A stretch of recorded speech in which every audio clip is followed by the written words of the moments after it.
Um, And I nice thought, I to thought, I thought it's uptime we're doing here. yeah. And then yesterday I had a fun experience. I went on I never know whether they're dates or whether they're just opportunities to connect with people, so I try not to label them. But it was fun. It was something I've never really done with a person before as like a first time meet. Like we literally like sat around, had dinner, and like played with sound healing instruments. So it was pretty cool. I don't believe that's never been a first date for you before. It's Yeah, so that was crazy. Like, surely you bring out the big guns. yeah. So it was just fun because it was like, oh cool, like we went on a walk on the beach, and then we just got to get to know each other, and then like I brought some of my sound healing instruments. She had some of the sound healing instruments at her house that she just bought, and she was just like, yeah, so like you're obviously the expert, so like let's play. And I was like, okay, cool, and so it was like just us Sounds like a great first date. yeah, it was fun. And And lucky you to be doing first dates right now, to be honest. I think a lot of people would like do a lot for a first date right now. oh man, yeah. True. Like it's yeah, I miss some of my first dates that I've had. I I remember my first date with Katie was we went into Alamo Square. We'd been like watching the moon on the roof here at Savannah House, and we went into Alamo Square, and I've got this musical jukebox thing, and so she didn't know what it was, and put it around my neck, and at like 11:30 p.m. was like, let's go out to Alamo Square, and started playing polka, Russian polka music. It was like and Katie just went nuts, and we had our first kiss under the water spraying in Alamo Square in a misty full moon night. oh wow. Russian polka. I think couples, regardless of how often they've been together, I feel like to kind of add that refreshment of energy to connection in relationships, like you should go out on first dates again. Like Yeah, where it's like because you're constantly changing anyways, so you might as well revisit one another in the sense of like, oh hey, like lovely to re-meet you again. totally. Well, I mean, this is also, I mean, going full circle back to sound. You know, I intentionally will design spaces, and I hope Krista knows she's welcome. I should have just paused there, but intentionally designing experiences around sound to Mm-hmm. such a point that those particular melodies become like memes in one's relationship.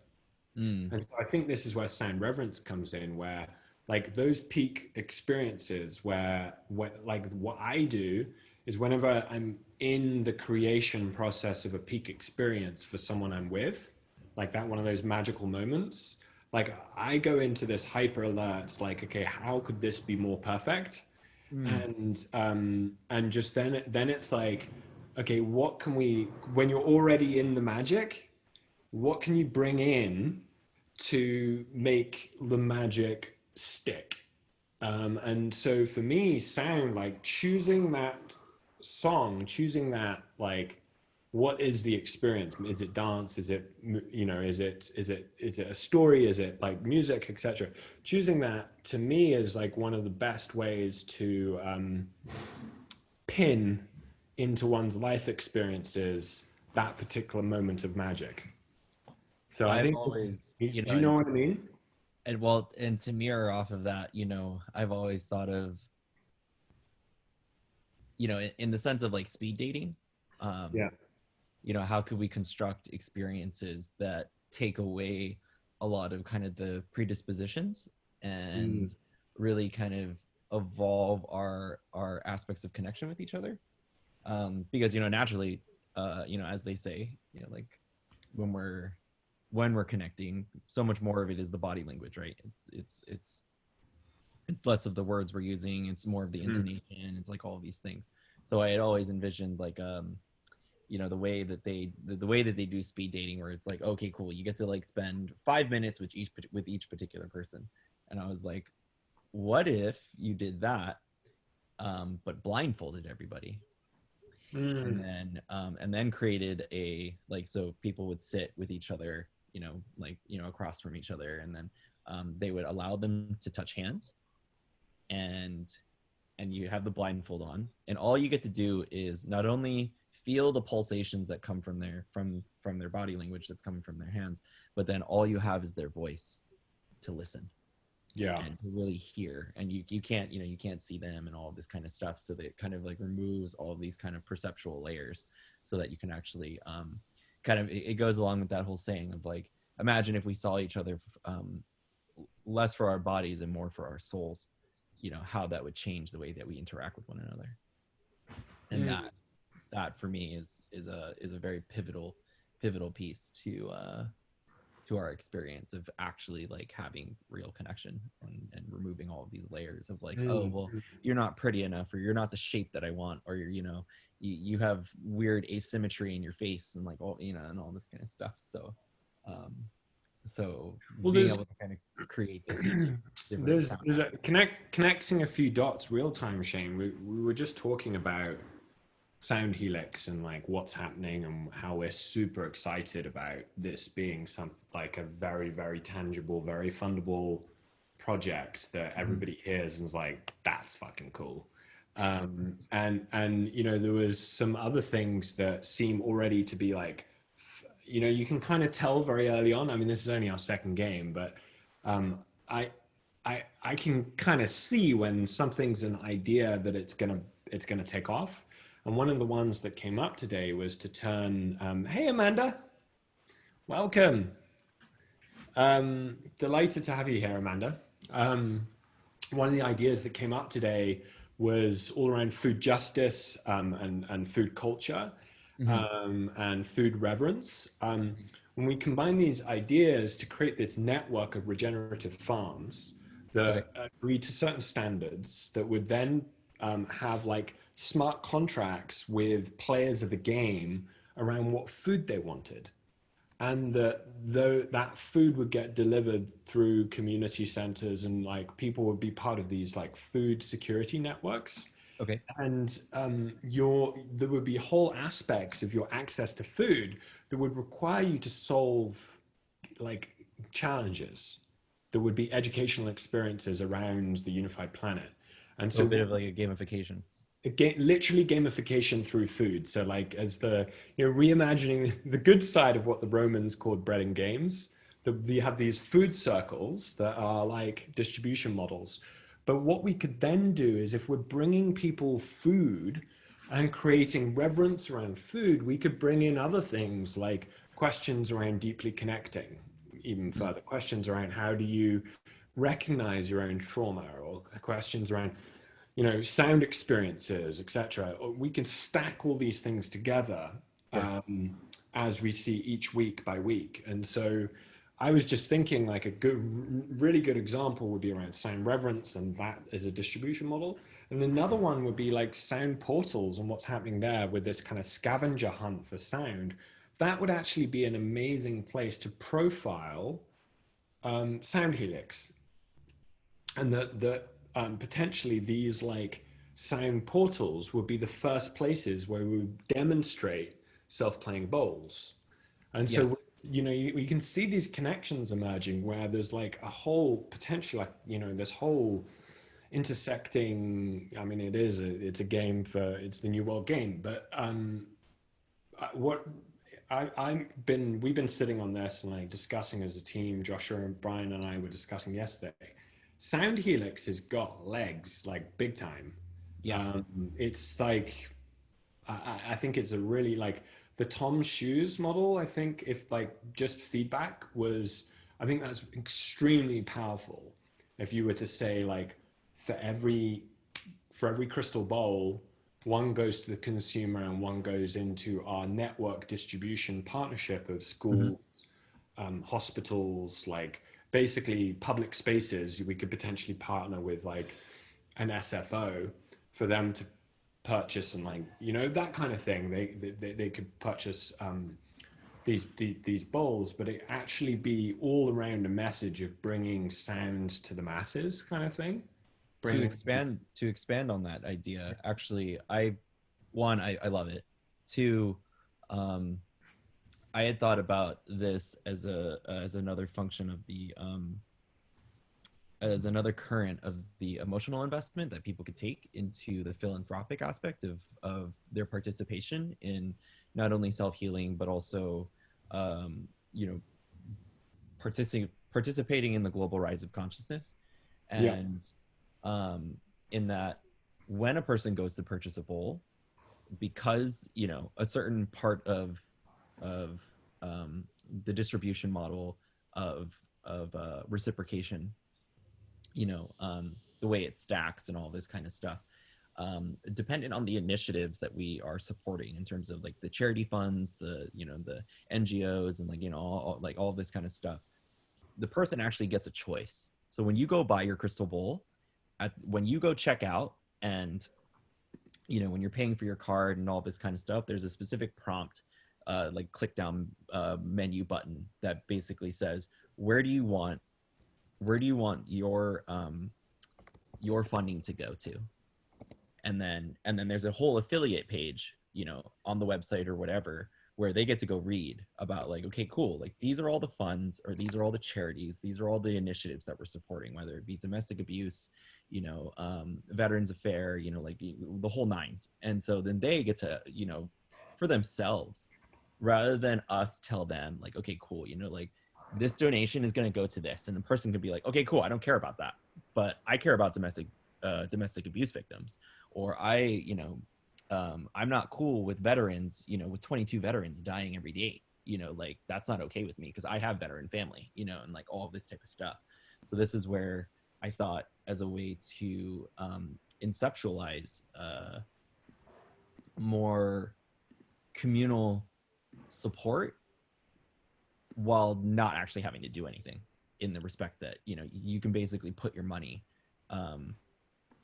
where you want it, versus because at least within the certain models that I've seen, because a lot of like like for instance, like third-eyed pine cones, when you buy a third-eyed pine cone, they're like, oh, like we exactly, we donate parts of the funds to exactly to go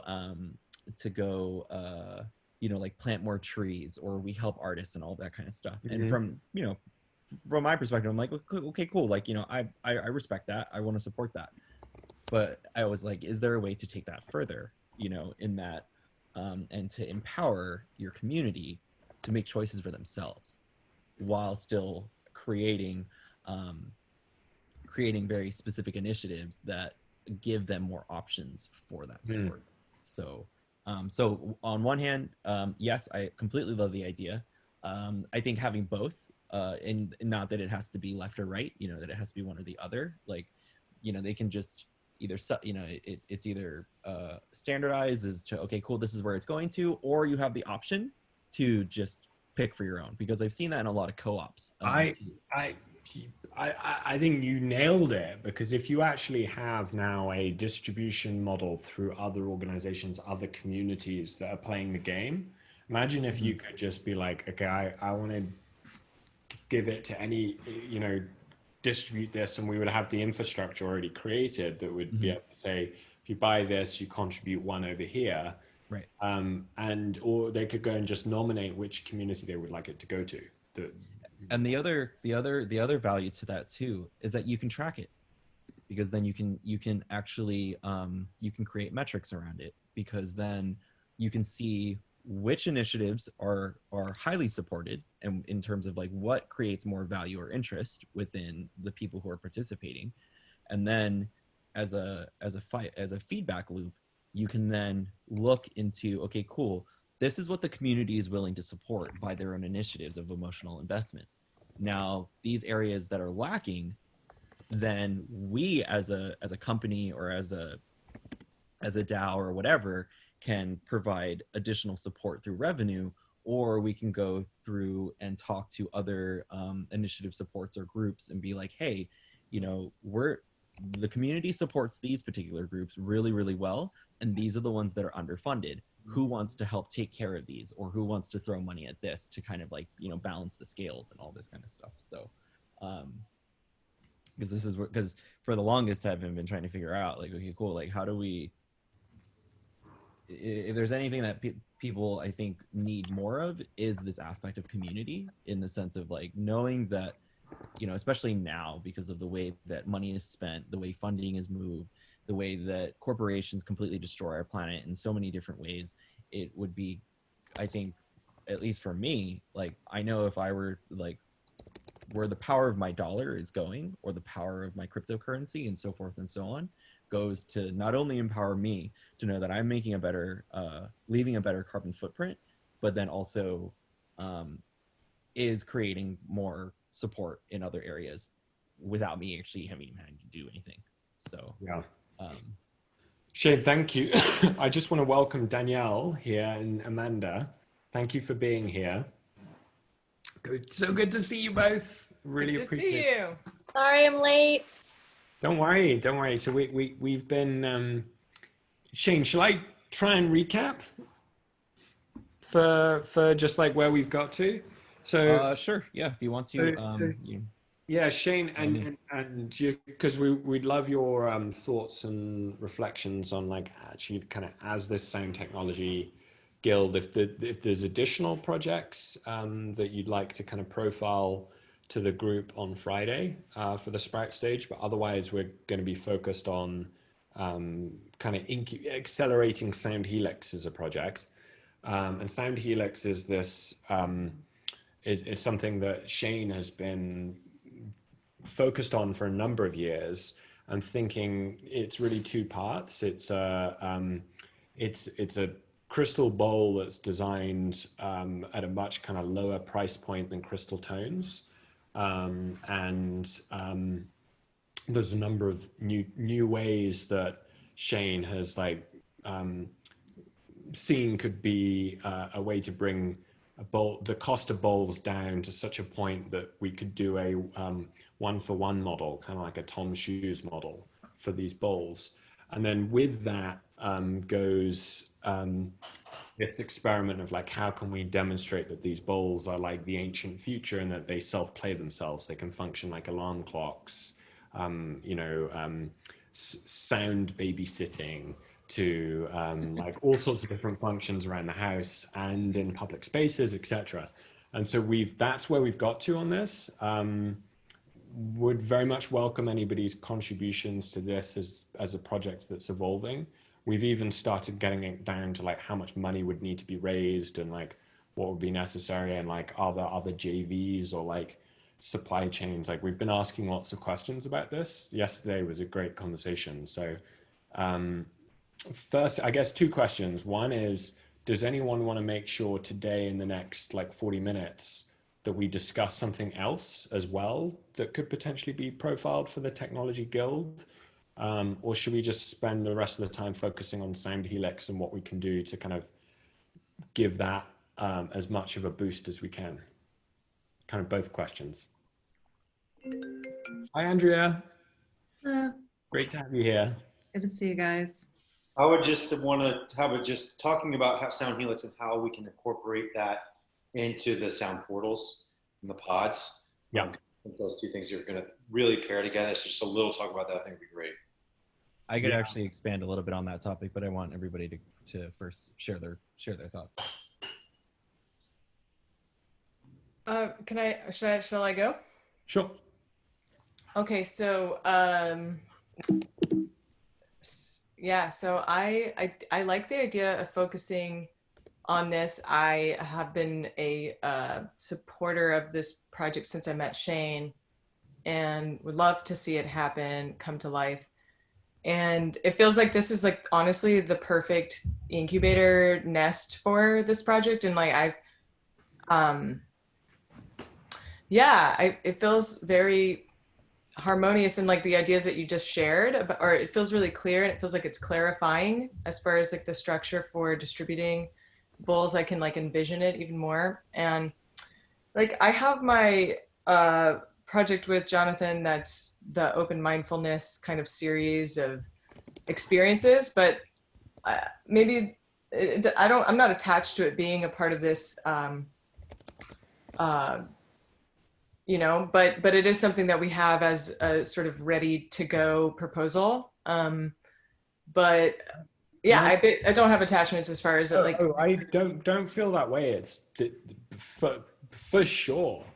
The more, like, if we think about system resilience, the more that we can demonstrate that there's like at least one, if not more, successes being brought through the sound technology guild, like the more capital we can put into the guild.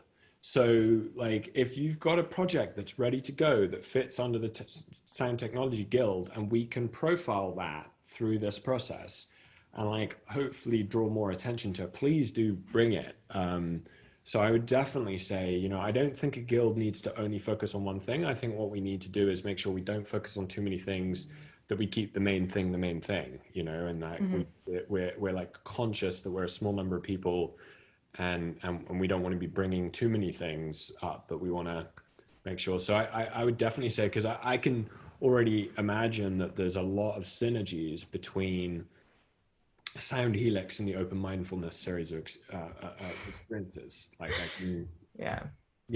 And to expand a little bit too, Amanda's a bit modest in terms of her skill sets, at least in my experience, because how talented she is and what she actually brings to the table is almost like another cornerstone to what Sound Helix would be, in the aspects that she brings a lot of the performance aspect into it, in her expertise, because of her journey and what she does, would really create like a viable product within, aside from what she's already doing, but in the components of how we can actually bring this to like a main stage performance. And it's not just like oh cool, you know, like this is just like a satellite pod that you go to. It's like, no, like this could go on a main stage and like, you know, play for thousands of people, and people could see like, are those robotic arms playing bowls, you know, and like, is she controlling those things? Well, Amanda's like going. Well, Shane and I performed three times together, three times together, and it was amazing. And like it definitely felt like there was a lot of there was a lot of potential. And as far as like the samples and the sounds that I use and the vocal effects seems to like really almost be like I'm turning my voice into another crystal ball at moments, and then it's turning into different species and then coming back into human voice. And so if I were to develop a sound experience that could layer on top of the bowls playing, that could be distributed easily through people's any platform, iPhones or computers or Androids, and all they would need is the app to play that song, and then it would basically trigger the bowls to play. So you could have like, I could have pieces that like are designed specifically for different bowl songs. I don't know, or there could even be live performances that happen every now and then, and so the bowls like come awake in people's venues, you know, and different spaces, and so the bowls are essentially being kind of played live. Shane might be playing them, and there's like a slight delay, you know, as far as like by the time it gets to the bowls, but you can hear the same timbre as the bowls, and I'm improvising live on top of that. Could be a way to like bring the sound healing element of the actual facilitators like through, but the venue is easily accessible. Yeah. I can totally see that, Amanda. I can see that the kind of future of like in-home immersive experience design will be these bowls that will play themselves, that you can tune in to experiences like what you shared, and it be live synchronized, and people would actually connect to all of the other players of the game that way. We'd actually be able to create a ritual experience through these kind of things. Cool. So like that, and like layer that on with everything else that's coming, with food being delivered, etc. There's actually something super interesting that's very different, unlike anything I've seen. And the game becomes a distribution channel for these bowls. Like imagine you earn a certain number of stars from playing the game, and once you get to a particular level, you get one of these bowls, and it's like it's incorporated into the design. That could be something that I definitely see.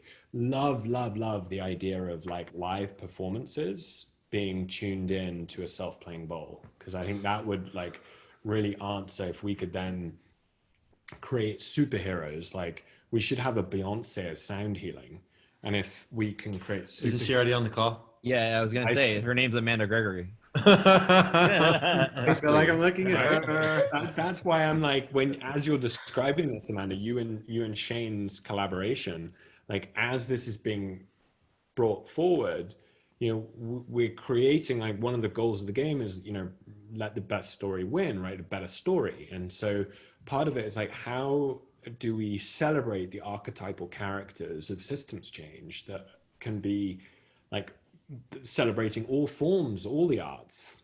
And so this is super cool. So let's just continue. Andrea, Danielle, any other thoughts, anything you want to kind of weave into this as well? I like that I feel like I'm getting a grasp on that the Shane's vision and now the collaboration with what Amanda's talking about too. And the way that it's coming forward to me is more of like, how do we create this kind of opportunity in, I could see this going into therapy centers and hospitals and different situations like that. So I'm getting really excited about this idea too, now that I'm hearing more of what this is. And to me now it sounds really marketable. And I can see how some of the other pieces are coming together, even with the other guilds. Am I saying that right? Learning the lingo. And I loved something someone said earlier about dropping the prices of bowls even somehow, because as someone who, I also sell bowls, I have a little showroom here in Atlanta, and just seeing like what people are buying and why they're buying, and just being able to make something more accessible to people trying to do the work or get into the work in the first place, and support in this other way of, the one-for-one thing, is also very attractive to me, and I'd love to explore that idea as well. Oh, damn it. What was the thing I was just gonna... I had a conversation with Paul. I had a conversation with Paul Hubbard yesterday about this, and he's going to join the Alliance meeting here in a little bit. I'm feeling, really, after sitting with everything that Shane shared yesterday and having the foundation of a crystal bowl company, I think is a real key piece to all of this, and we can like really funnel off of that. He's really into it as well, and I think with all of our combined resources and what we know about, crystal bowl sound and healing and everything, the way that they work, and our different resources and people that can actually manufacture them, and creating our own manufacturing company or label or whatever, we talk through what that looks like. But I really feel like that's the key piece. In a one-for-one model, I think it's been proven well enough that's the launching pad as I see it.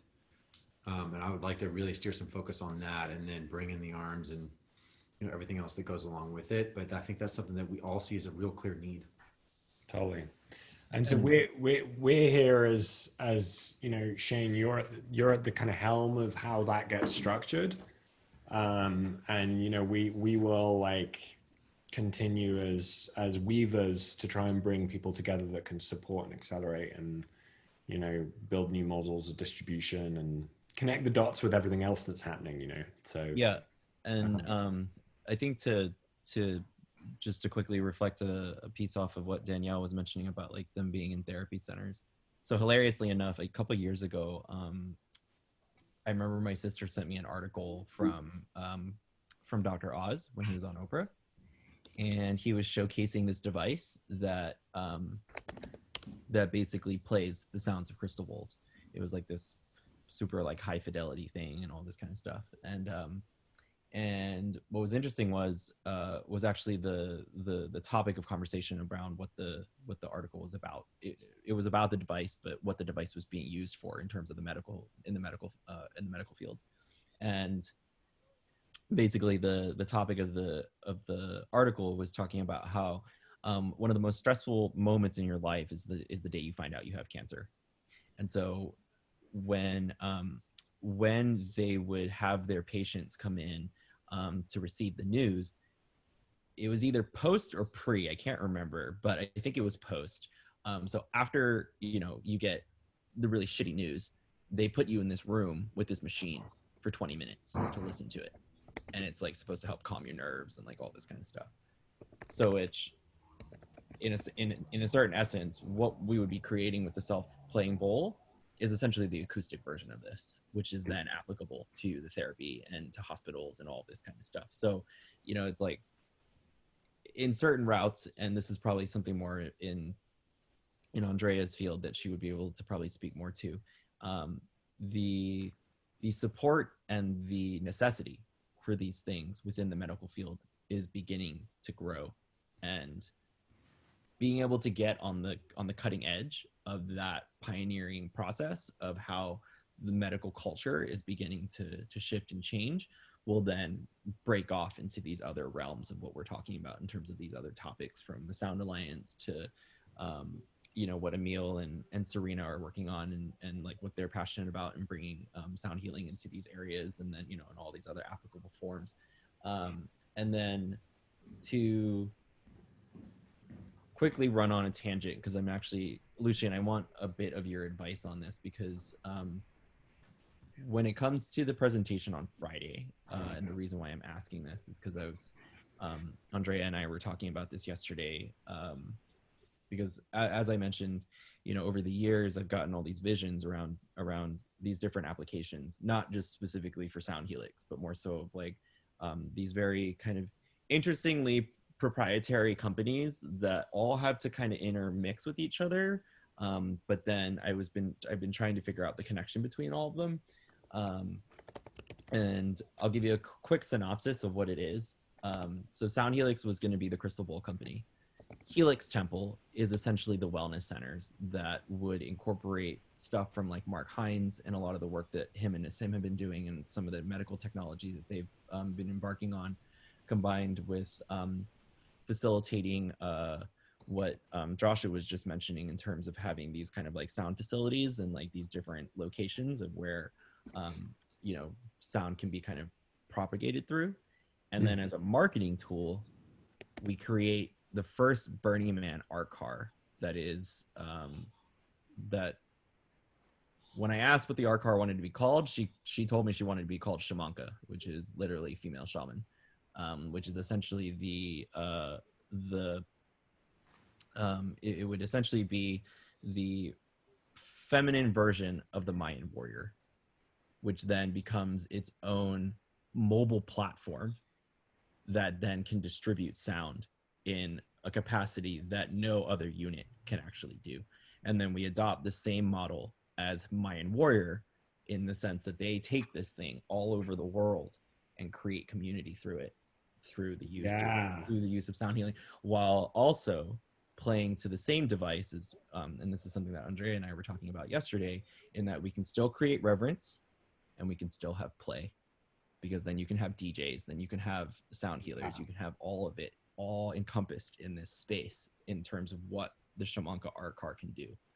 And then and so all of these, as I mentioned the other day, has been kind of this like phased input in terms of like how this thing rolls out, because of the way that the Sound Helix becomes the nexus of how it creates all the revenue for these other pods of projects.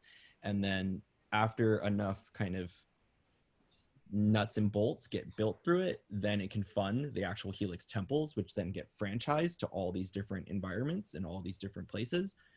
And then Shamanka literally becomes the marketing point of where it can go to the festivals, it can go to units, it can go to cities, it can go to all these different cultures and heritages and all these different places, and basically spread the word, which is the sound, which is the unity of consciousness.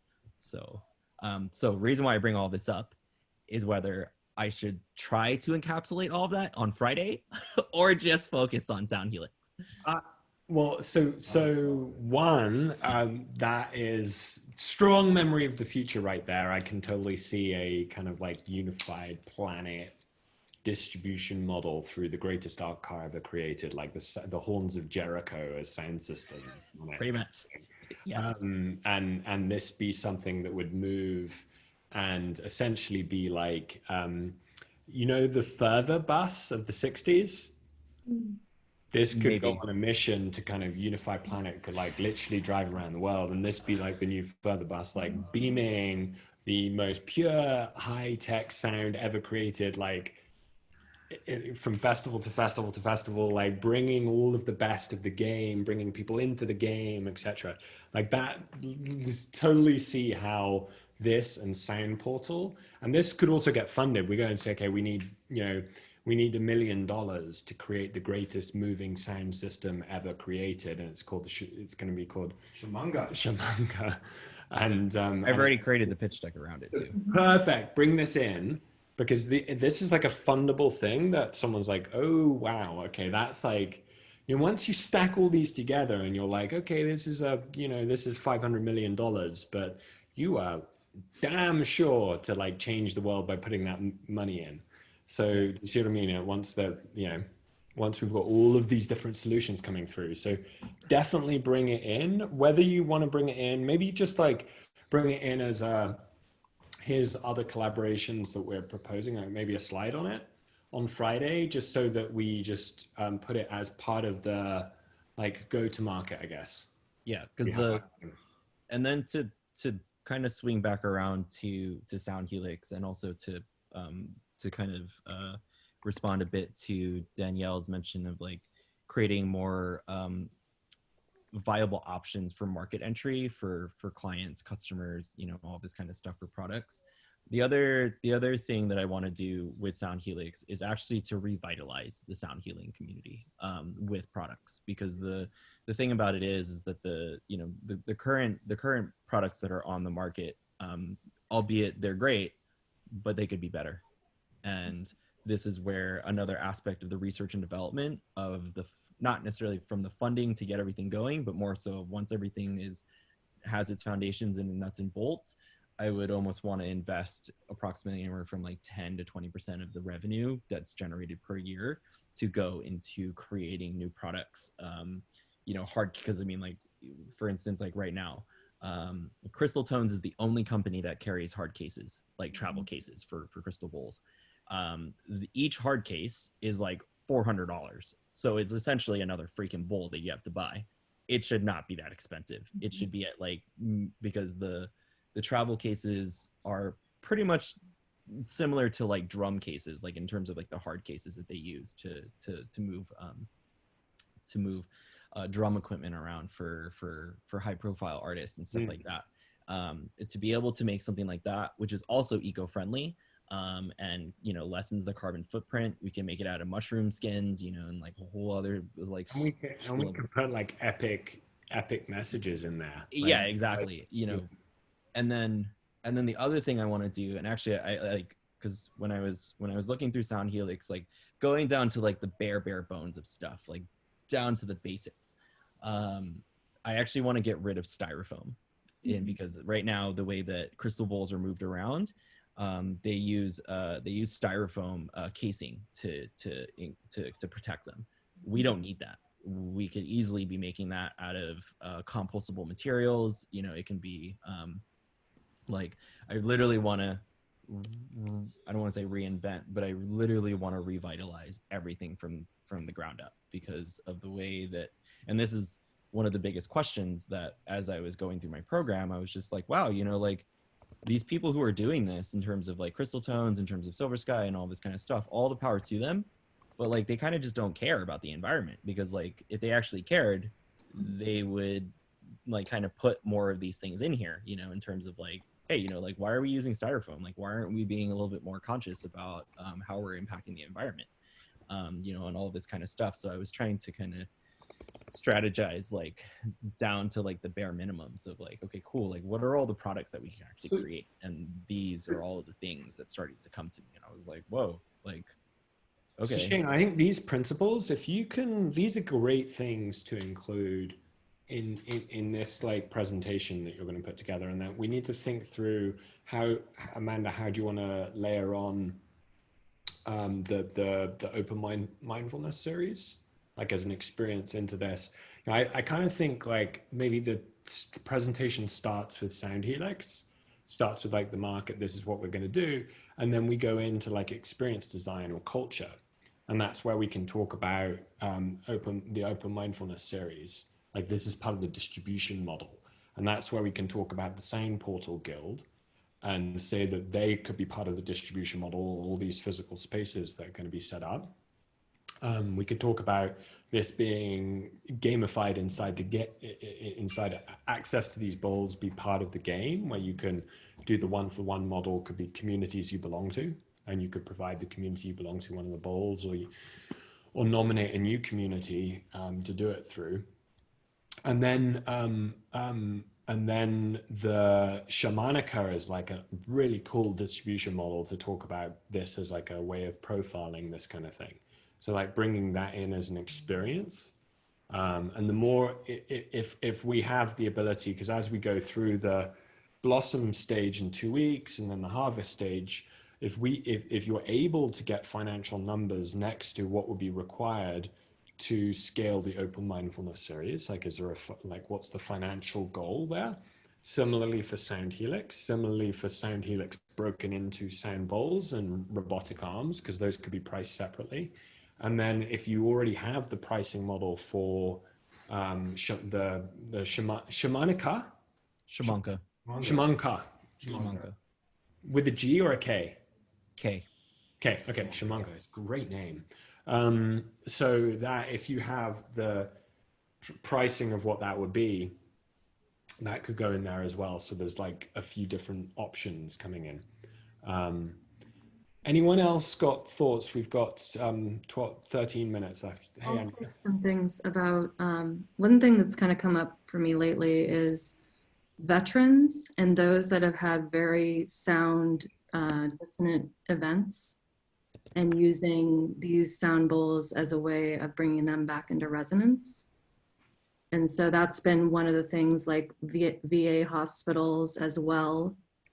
And then I'm also connected to a conscious packaging company in the supply chain. So that's kind of like another layer of it.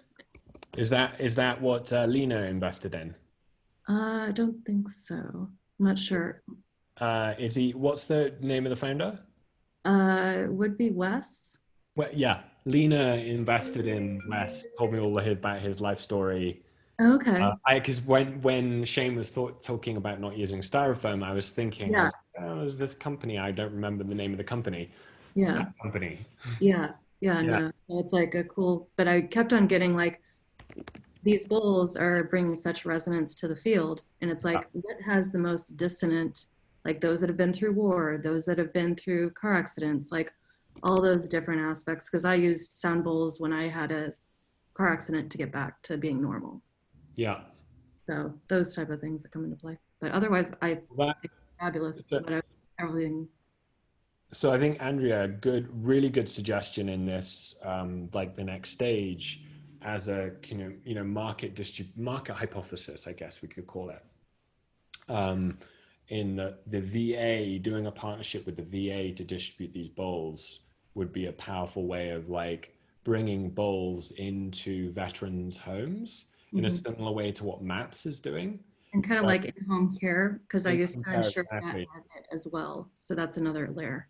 And so imagine if we could go and do a test with the FDA and it might be a partnership with MAPS, for example, to take the people that have already, MAPS is already in there. Rick and Liana are like dear friends. So what we could do is connect some dots here and go and say all of the vets that are going through the MAPS program around PTSD and mushrooms and MDMA, bat research, and ketamine, I think as well, that we would do a kind of an experiment to go and say what happens if, as part of the integration for those vets, they would get one of these bowls and one of these robotic arms, and they would be able to go and have continued experience of their, like a continued therapy. And we imagine if we could do a test with the VA where we go and demonstrate that sound accelerates people's healing by like 200%. That will be that's the kind of thing That's we what they want want to to come out see. of the guild. Exactly. That would There's a probably lot- align with Leo's organization as well in terms of the research that he wants to do. Thank Yes, you. the psychiatrist. Actually, a lot of this has been done. Micra, that's what she does. She's been at the Pentagon for 30 years and Oh. has access to the actual government funders that are looking for this for veterans. So that's if we have that angle in there, that's a very quick access point for us through her network. I mean, if the government uses sound technology as warfare, you They would do. think that they would be open to using sound technology as wellness. That's her work. You know, Yeah, so, Sonic is that's like the most easiest, like, you know, It's actually being not- able to like give that to a general of like, hey, you know, like you have your soldiers out there using, you know, blasting music in Iraq, you know, blasting heavy metal music to like disrupt all these people. Have you ever thought about using sound waves to actually, like, I don't know, maybe keep some people in soothing spaces? keep them normal. Yeah, and keep them normal. is You know, really- like, so Yeah. you know, This like, is really, really, really like very doable. Like we know the people to do this, and it's like an experiment that it's not actually that complicated to put it together. I know because it's like- the only one challenge I can speak to, at least in my experience of trying to bring sound healing into the VA, is actually getting the VA to provide financial support for it.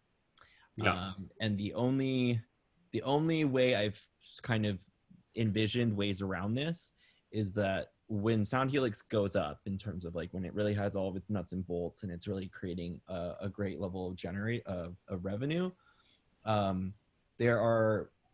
had always thought of creating almost a list of prioritization. And what I mean by that is that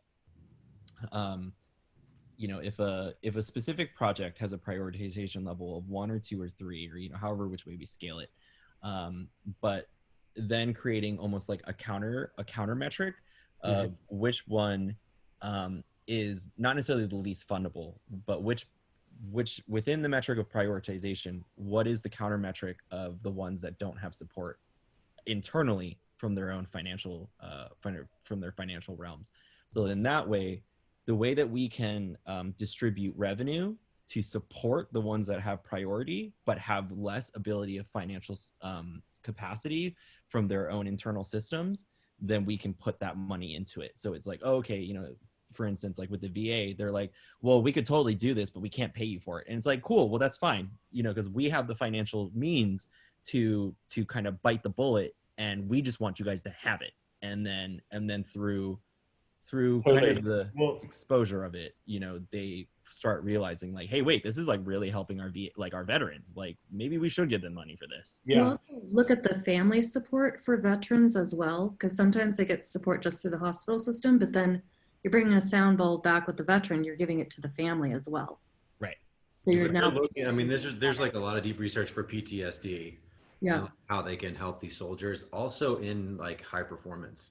Like yes, they want to exactly. use sound resonance to create super soldiers and shit. I mean, that's just yeah. I mean, somebody was just asking me the other day, like, oh, you know, you know, what do you do for like, what have you done for sound healing? And I was like, well, I've done it for all different types of things. I've even been pulled in to retreats for people who are going through their creative process, and literally they want me to play for them before they have their meeting, so that like they're all clear, they're all in the same vibe, and like done, you know, like they're all in sync with each other after the sound bath, and all their like creative juices are flowing and all this kind of stuff. And like and you know, and this is where in a certain respect, like I feel like a lot of Amanda's expertise in terms of her multi versatility in the way that she can create soundscapes is so incredibly different from mine, and it's so much more diverse in the sounds that she brings in, combined with ultimately the furthering conversations that her and I have had around being able to integrate this technology with VR and AR, you know, and being able to really add these other aspects of gamification to it while still like playing to sound reverence and you know, and all of these other elements, because that's, you know, to be able to reach people who maybe don't have the devices near them or have the financial means to do it, but it's like, oh cool, well, here's some AR goggles, here's some VR goggles, like that's like low on the totem pole of cost, and you guys get to still experience it, you know. So yeah, Well, one thing, Shane, I can see happening here is as this goes through the game up to harvest stage, and you start putting price points on like what it's going to cost to deliver, and people can stay involved in those projects and continue to fund them as needed and share in the rewards. And like part of what we're looking to do is design the infrastructure for that to happen. What I can see is that people, whether they be families of veterans or veterans themselves, or people buying bulls as consumers and want to give the one-for-one model to a veteran, for example, companies might go, and it's like a Google might go and buy these bowls for all of their meditation rooms, and go and say, we're going to give, for every bowl we buy, we're going to give one to a veteran, for example. There could be a lot of different ways you see this unfolding. Yep. But what we could do, the intention here is that we'll, like, as the game evolves and there's more and more infrastructure there, we can start to create smart contracts tied to outcomes. And so if we could go and say, okay, we've done this research project and we've shown that through sound accelerates a veteran's healing of PTSD at 200%. They do it twice as fast as, or whatever metrics we end up proving. What we could then go and do is say, okay, for every this amount of dollars, we'll distribute one bowl to veterans with PTSD. And then we can go to the VA and go and say, okay, for like $10 million, we'll get a bowl into everyone with PTSD because it'll go to this, and it's a smart contract and they know it's going to happen. So there's that's how I see a kind of systematic approach to systems change. And that's part of what we're doing here. And it's like then piece all those different pieces together, and you've got real, very accelerated systems change happening. So awesome. How are you feeling, Shane, about, like, we're going to move over in a moment to the Sound Alliance. How are you feeling? Like, what support do you need? I think for me, it's actually at this point, it's going to be mostly, I guess, just logistics for Friday. In terms of the presentation, are we presenting slides like a pitch deck, or is it something that we're just speaking off the cuff? You could do, we'd love slides because then we can profile them and bring others, and others can share them and things like that. Because what we want to do is just help collectively as a group of whoever's coming in. And please feel free not just to only invite the people that have been through the process so far. Share that Zoom link with anyone you want to profile it to, and say, hey, you could share on Facebook if you want, and be like, hey, I'm doing this presentation, come in and join. We want these at the Sprout, more so as we go into Blossom and Harvest, they're actually going to become webinars, and people can come in and contribute there. But for now, it's about, like, you could present something digital, something simple, I would say would be really good, particularly highlighting the intersection between this as a guild. So highlighting that you're already in collaboration with Amanda, already collaborating with Andrea around with the VA, and this is something that Paola can be involved. The more we're showing that already us as a small group are collaborating to achieve this outcome, the more we're, like, demonstrating the purpose of the game and why we should, why it's valuable to bring people that share a purpose together. Okay, cool. And the reason why is because all these visionary projects are all in their own pitch decks. So my thought is either to, just so I don't have to do extra work, would just be to showcase one of the pitch decks. I'd have to update it a little bit just because it needs to be updated, or to just build a whole new pitch deck that incorporates all the elements. Whatever you feel, this is your own energy. From our side, we try and meet whatever energy you're going to bring to us. We try and meet it back with you, and we're going to be following the energy of all of these different projects that are happening. So it's like, feel free to do a new pitch deck. Don't feel like there's no pressure on us. Follow the charm. And but definitely do what you can to incorporate this as a collective effort of the guild.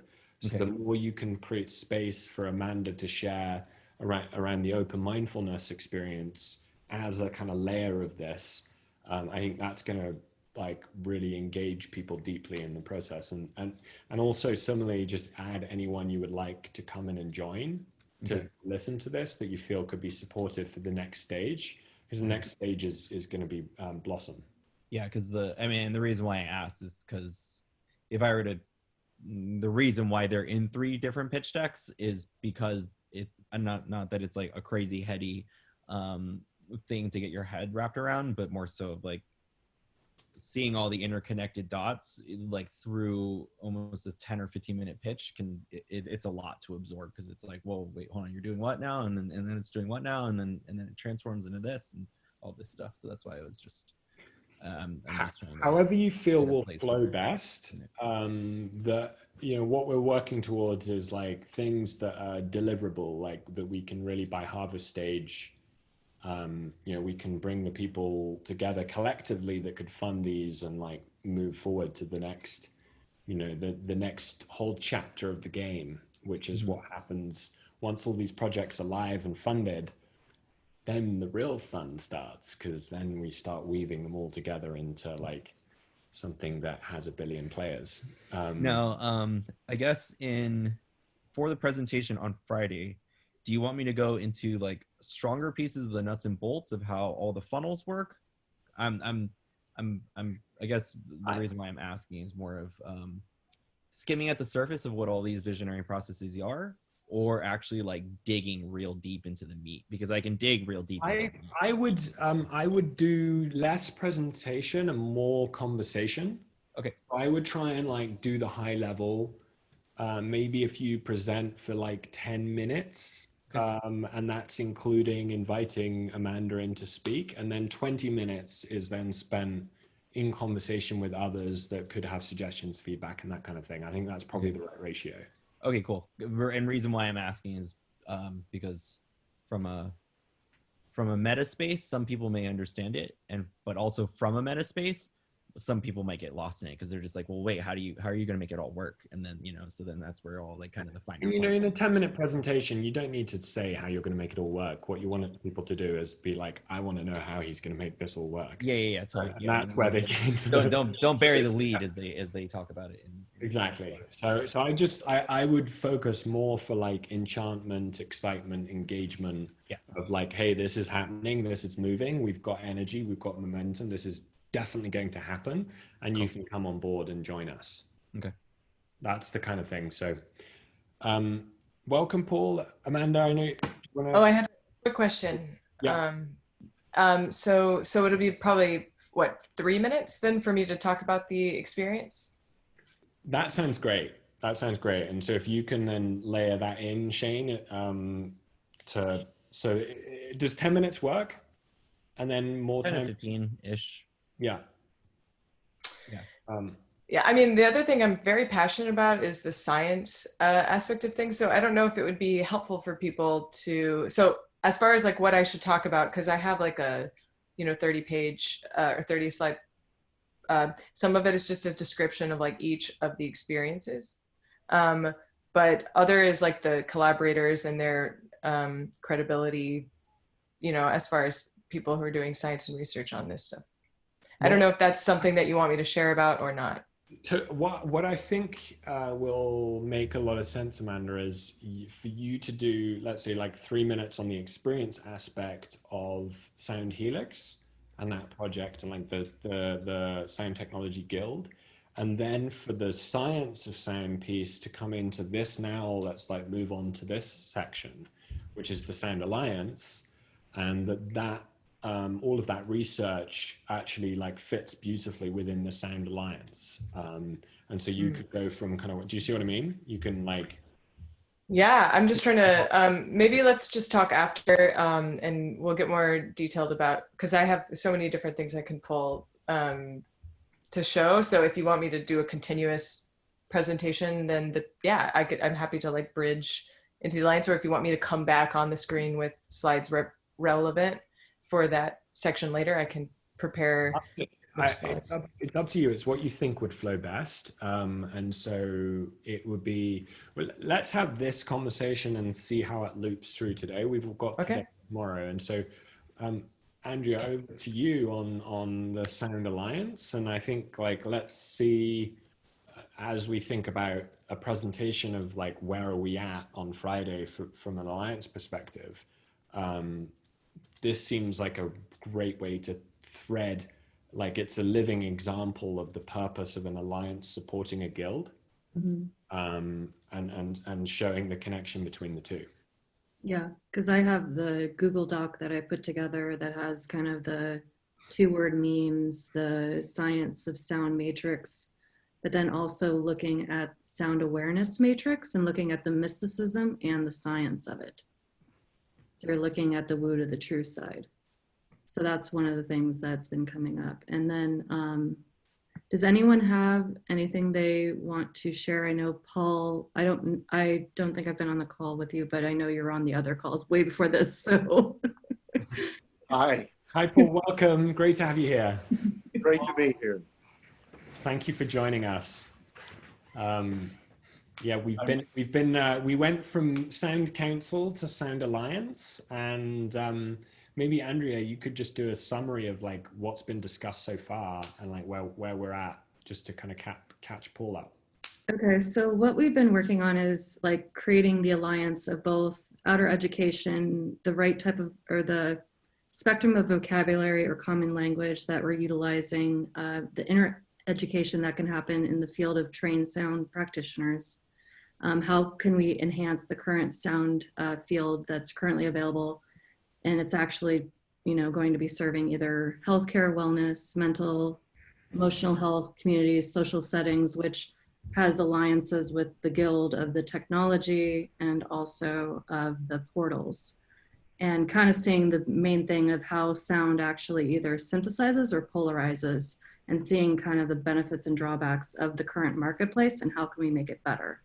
One of the things that came up yesterday was what are the unique titles that we use for sound? And so I had made a list, and Amanda yesterday had brought up, sound therapist, also the performer or artist, and then also the practitioner. And there's a couple other ones that came in, as well as like sound teacher, sound coach, sound alchemist, architect, wellness coach, shaman, scientist. And so, but one of the things I think came out of it is that we're all of those things, or that everyone is all of those things and not just one. So playing into that field. Let me see. So it's more or less talking about the education and what the sound matrix, which is what we're still working on right now, and what the main benefits are in the field of sound healing and how to get that in common language out to other people, but also have the education between the technology and also to the portal space and how we bring people in. So I've been sitting between different of those, but also this is a collaborative effort. So any type of input I am completely open to. And there's a couple different taglines for sound that I can put together on that document. Hey, for me, I'm just, I want to keep listening so I can get really, really caught up. Because it's been several days since I've been in. I actually had to work. So it kind of took me away from in this for me and possibly for some others too. Well, this in particular, it's kind of middle of the day. But anyway, I want to just sit back and absorb and take in and see what's, what I can pick up and what's transformed. And I think it's also, we all, like many of everyone else, is sound healers on the call. So everyone, like any type of input for the Sound Alliance that you think we should be adding as we're starting this going forward, like what would you want to see in the marketplace, the common language, taglines, what to be known as per se. Because I know everyone comes from a different wavelength of sound healing, but then everyone's on the same thing going forward. And so far, what you've said is sufficient, pretty much sufficiently generic, so that we, you know, we don't want to sound too esoteric and all that kind of stuff because that turns people off. Yeah. So anyway, I'm on board thus far.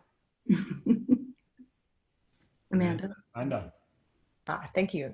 Great recap of yesterday. There's one thing that I just wanted to clarify that could maybe need an adjustment, which is I think the point that people were making about the different roles was that actually there are some people, you had said that everyone was every one of them, but I think people were emphasizing the importance of specific certifications for if you're a therapist or a practitioner.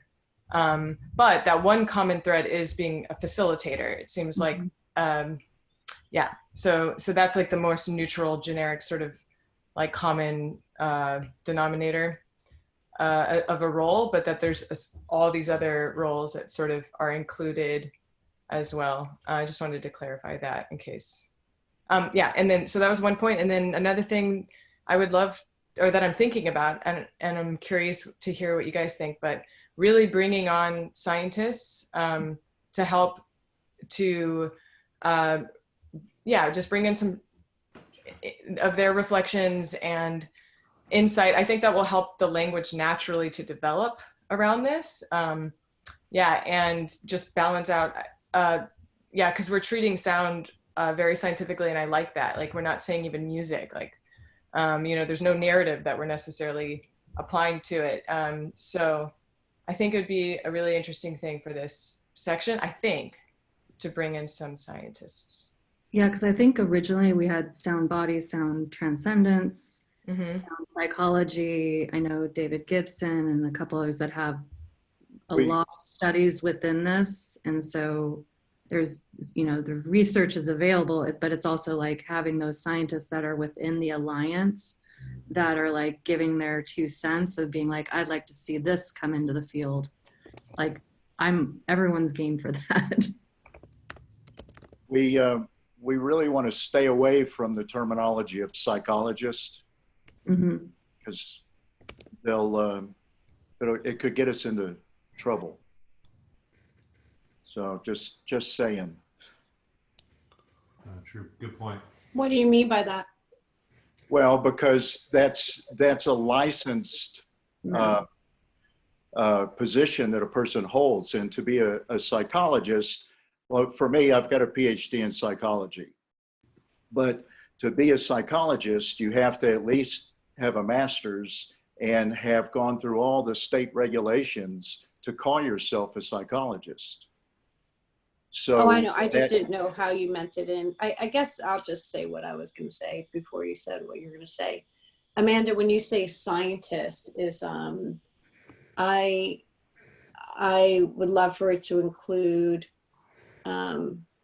what I think is like the broader definition of science. I can't see your eyes. Oh, you can't see my eyes. Sorry.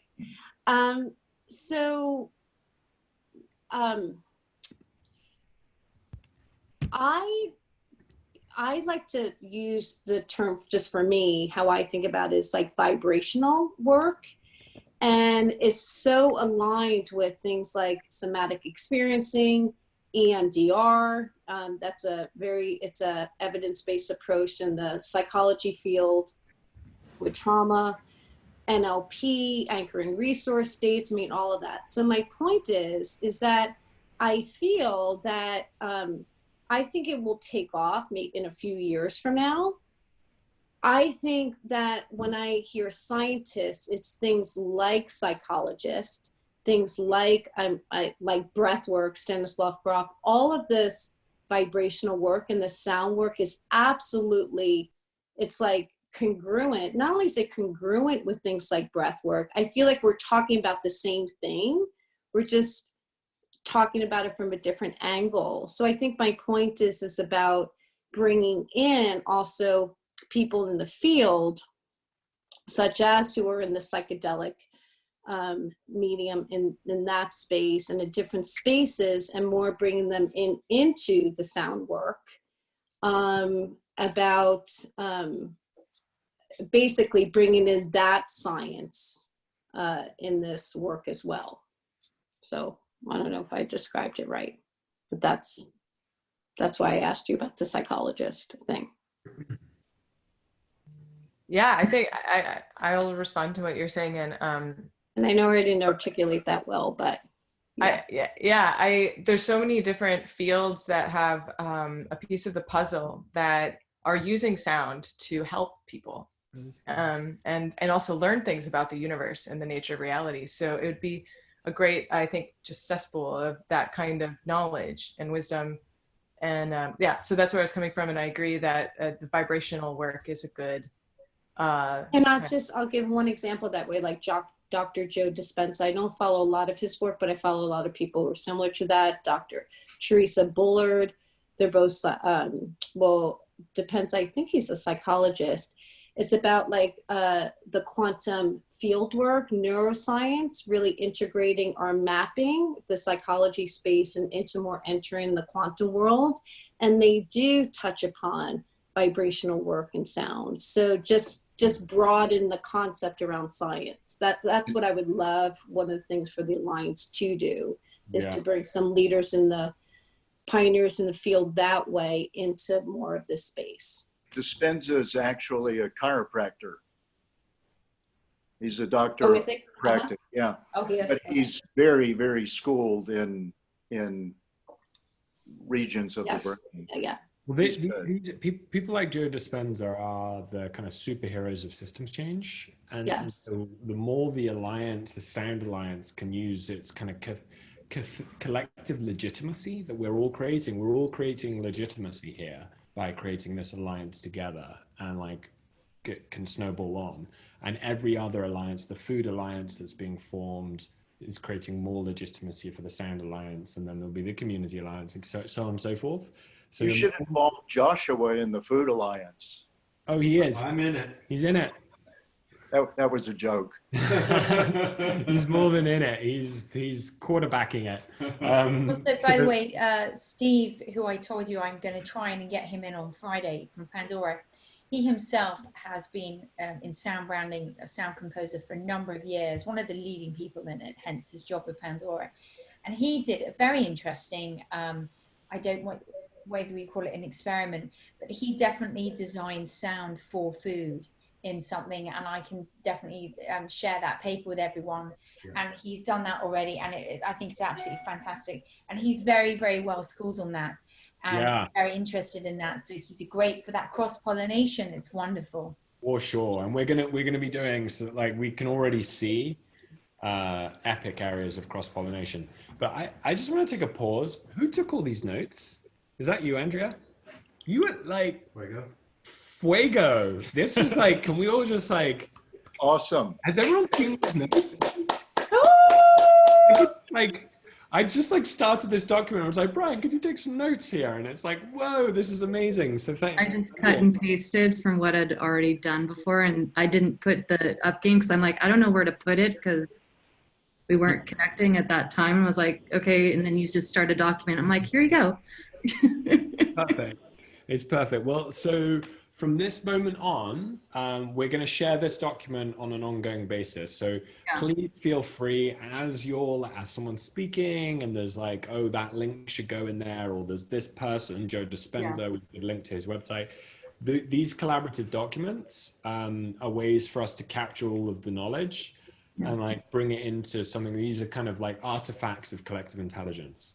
And we're going to be integrating these documents into the collaboration platform that we've already set up for this. We're just kind of waiting for this to get to sufficient need where you're at a point to start inviting other collaborators in, but we've been building that technology already for 2 years. So it'll all get linked up together. So anyone, as you're speaking, if you want to go in and add notes later, and Shane, if you've got notes, I shared the document earlier with you and made you an editor of that. So you can start to use that as you wish. You could create a collaborative slide as like presentation on Google Slides if you want as well. But just thank you, Andrea. And so maybe one thing, just a thought, a program that we could take into Sprout into the presentation, into the collective Sprout on Friday, might be a invitation for us to create kind of like the 100 Heroes of Sound or something. And it could be a project of the Alliance where we go and identify, okay, who are the 100 people around the world that we think should be amplified for their leadership in the future of sound. And that could be something that the Alliance kind of crowdsources from everybody that's involved in it. Frankly, may include numerous people in the Alliance or in the game as well, like people like David Gibson's got a, you know, significant reputation here, etc. So we could profile that 100 people, and what then happens is if we produce a document that kind of profiles like the Unified Planet Sound Alliance, like 100 people to watch, 100 people like heroes of sound.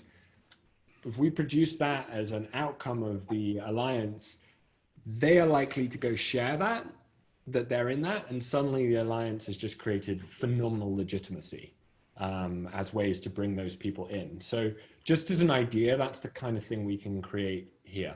Well, I think it's also from an education component, like also for like, who are the up and coming in the millennial or the teen field with sound, and maybe Shane or Danielle or Lucinda or anyone that knows different younger generation that, you know, this would be easily applicable to them going viral. Yeah. With their stuff. Like, you know, I'm just putting stuff together, but this is totally a collaboration and giving back to the commons. So yeah. Well, we could ask, Andrea, you could, for example, ask if there's a specific goal that we want to get in the Blossom stage for the Alliance. One of it could be like, we'd like everybody to bring in who are the leaders within sound that they know. And so we create essentially a map of the leaders, like a crowdsourced map of the leaders. And we can, in the Blossom stage, we could publish that by the end of the week as a way to invite more participation from those leaders in the Alliance. So once we get to harvest stage, all of those people that have been listed all get invited in to come and watch the collective harvest. And it's also the people that are in here, Amanda, Lucinda. Exactly. Yeah, exactly. That have been, that are sound healers and do this on an everyday basis. Yeah, exactly. Well, I mean, even more so, that's the more we can profile people that are in the game. Like, our intention with the game is it creates like, it creates superheroes basically. Yeah.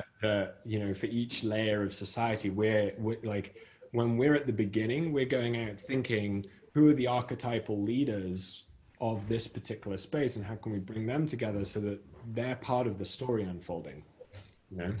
And I guess the question is there a global network of sound healers as of right now that's actually connected? Or it feels like it's a very disjointed, but then also coming into Burning Man or coming into festivals where people have come together. Is there like a bigger net that can be connected? Because if we're bringing this in a bigger level on a planetary side, like also from an ethnicity, you know, in Africa or Asia, or, you know, even in sound bowls for Shane going forward. It's pretty disjointed. Well, Yeah. It's I feel like there's not. I remember when I fell in love with the gong, and I felt like it was the missing link or the cherry on top to everything that I studied and all the different approaches. I remember I would spend hours on the internet about like, who knows about this? Like, how does this integrate with psychology and trauma work and the 3D and so I feel like it's pretty, yes, it's pretty disjointed. I feel like one of the reasons why it's disjointed is like, let's just say CIS, some of these major schools that are in the leadership of doing the transpersonal work or teaching psychologists and therapists, they don't have a sound program, or they had one, and I'm speaking a little bit off the cuff here. I feel like that was a little bit more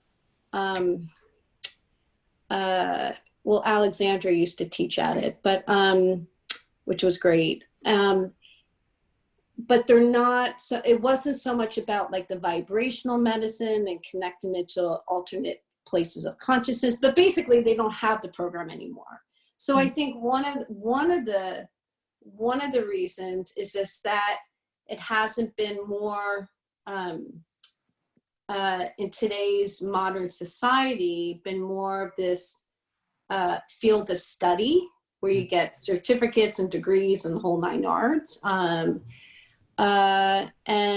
I'm not trying to say that that's the way that it should be to make something legitimate. If anything, I feel that this has been the tool, the sacred tool since the beginning of time. If anything, that's how they moved the pyramids. And now it's coming to resurrect, which is amazing. But it's pretty disjointed. And that's what I love about the Alliance, if we can get together in Alliance. Yeah. There's no F. There's no F Okay. in the name. Okay. Okay. No, we've got rid of this. Rule number 2, no limiting. And then one more thing, I was looking up the history of like the Yoga Alliance to see what we can learn from them. Beautiful. And I don't know if you guys know, I thought a good idea was that it started in 1999 or like 1997, and it took like a year. So they have like the timeline, and it was like 12 people. It's like 12, or I forget, or like 20 people who got together, kind of like this.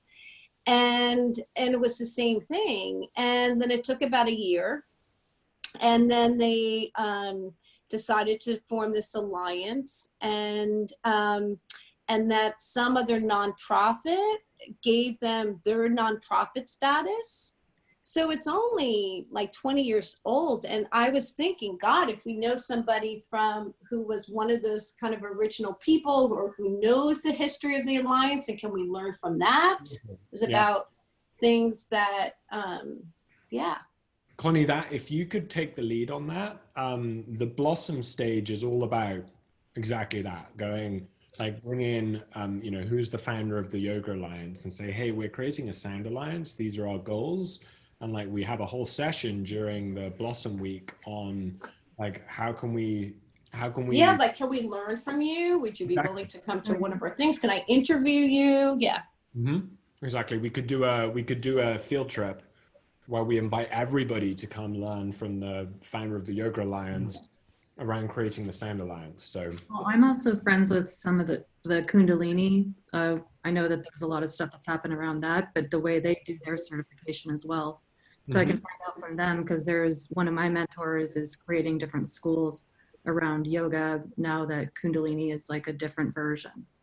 So I'm actually going to talk to him and see if there's other things to bring into the field for the Alliance. But it seems like it's education, there's an aspect of certification, but also vocabulary, wording, marketing, advertising, like how do we link up with the different ones that are not here right now, the body, the science, the other aspects of. Yeah. And I offer a certification in the training that I do. Yeah. And have been for 15, 16 years. But it's very exclusive to holographic sound. And so that's, we're talking broader than that. Yeah. I think that might be something cool that you can, maybe just from a design perspective, given you've already had experience in certifying people, you being a sounding board, coming up with, what would it look like to have the Sound Alliance be a certification institution and be able to offer that? What would that, like, just as a thought experiment, like how would we go about designing that? And is that something of value to create for the industry? I think it is, and for two things. One, for greater accreditation in society, and also some sense of checks and balances, of what people are doing, because people, they'll go buy half a dozen crystal bowls and go out and decide they're a sound healer and start doing things. And really have no experience. And to at least, and I don't want to, some people are just simply gifted. Others just want to be, you know, and in creating an umbrella, at least we could, you know, it gives sound healing, sound therapy, whatever terminology we use, a better, when people hear the words, they don't poo-poo it right out of the gate. Well, You know it's what also I mean? from an insurance perspective overall. If you start going to get insurance and an alliance, you're bringing all these people together. You're able to get lower costs for that over time as well. True. That's my background's in risk management, so that's or doing programs like that. So I've actually dealt with Yoga Alliance on the risk management side, not on the creation of their certifications. Yeah. And the other reason why there's actually a lot of disjointedness in the community are actually three things, at least in my experience. Scarcity, scarcity, politics, and responsibility. You have to explain them more. Yeah. I would for you to explain them more. Like So- scarcity can mean so many things. So scarcity being that everybody is very territorial over their sound healing. A lot of sound healers don't like to work with others because they work within this scarcity mindset.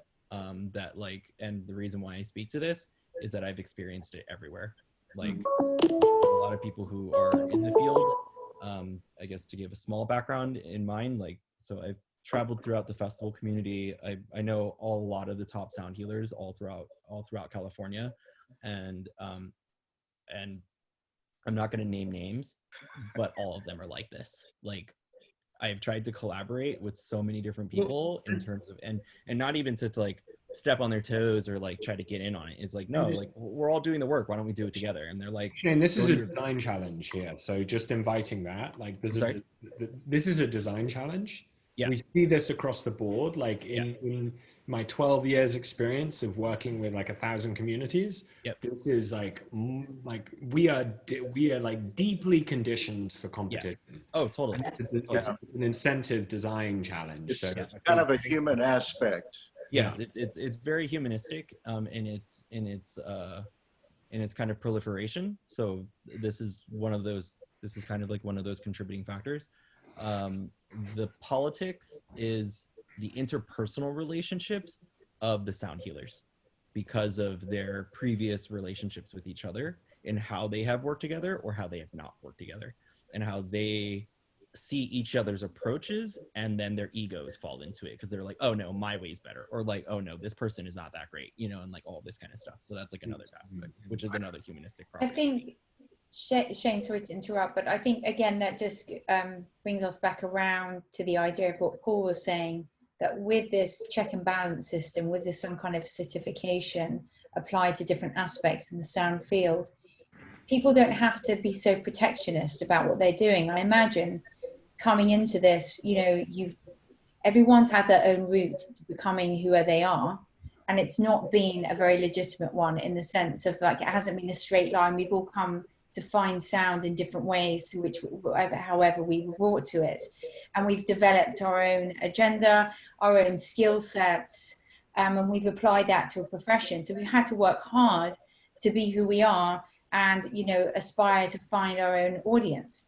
And I imagine that with something that you belong to, with this sense of overwhelming belonging, a body, I keep calling it a body, that takes away that element of competition.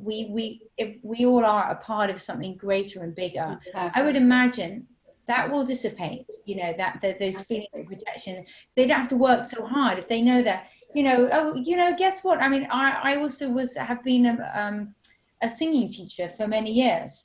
And, you know, there's a body that you know, and then you take your levels. And something else that could be discussed, I don't know whether this is now or for the future, is that with any other type of practical skill that, you know, people are relying on you to impart information, you have to keep up to date with your knowledge. So every 3 years you have to take a test or something. You have to be held accountable for what you're doing. And I think with that accountability becomes the check and balances, and it gives us more credence amongst the mainstream to be taken seriously as a field unto itself that will dissipate into different worlds.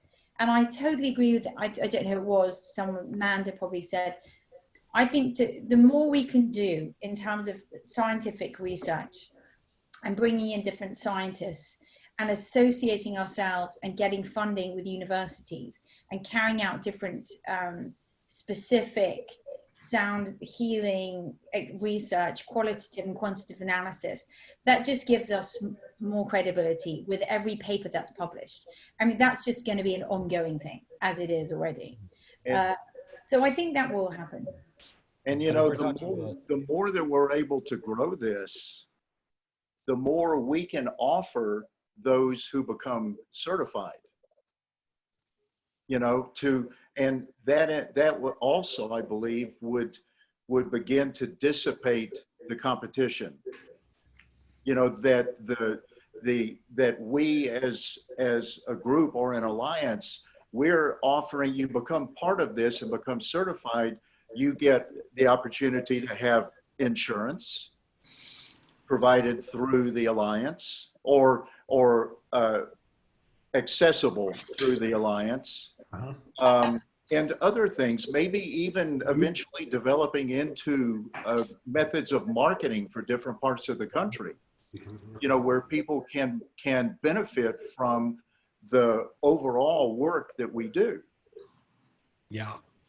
I think also the equipment in, like if you're in the alliance, then you get deals on the bowls. You get discounts, yeah. Discounts on the bowls, and you can become a representative of them, and like, you know, all that stuff. It's like we're kind of with outliers and people are doing here and there, like we're going to create our own.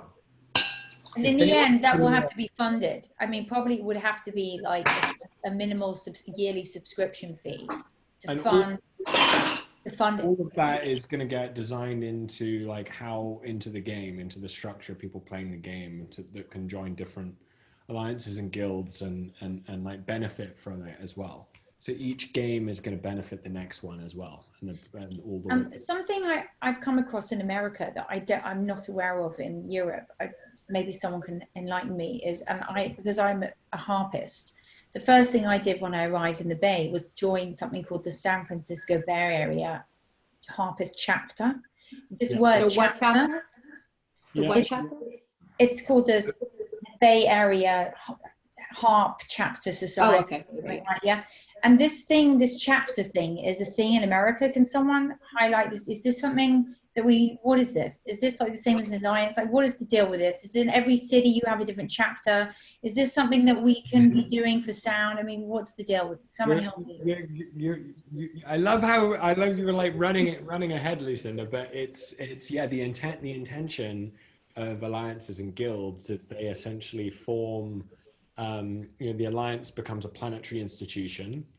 So like the US of the alliance, for example, but then each city could have a chapter, and that might, the language, whether it's chapter or whether it's society or whether it's team, that kind of thing. Like the idea is that people can discover others playing the game.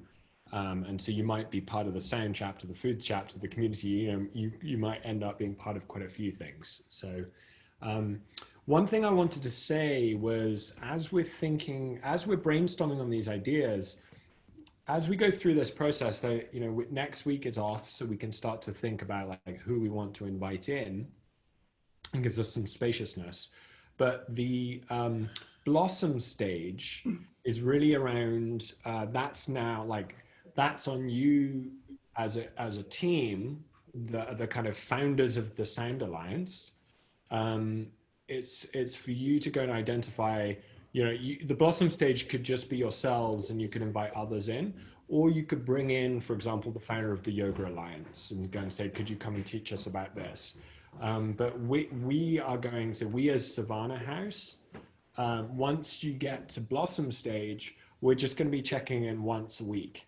at that stage, because we then move on to our next. Food will be at Sprout, and community will be at Seed. And so we're going to be doing 11 a.m. to 3:30 every day for food and community.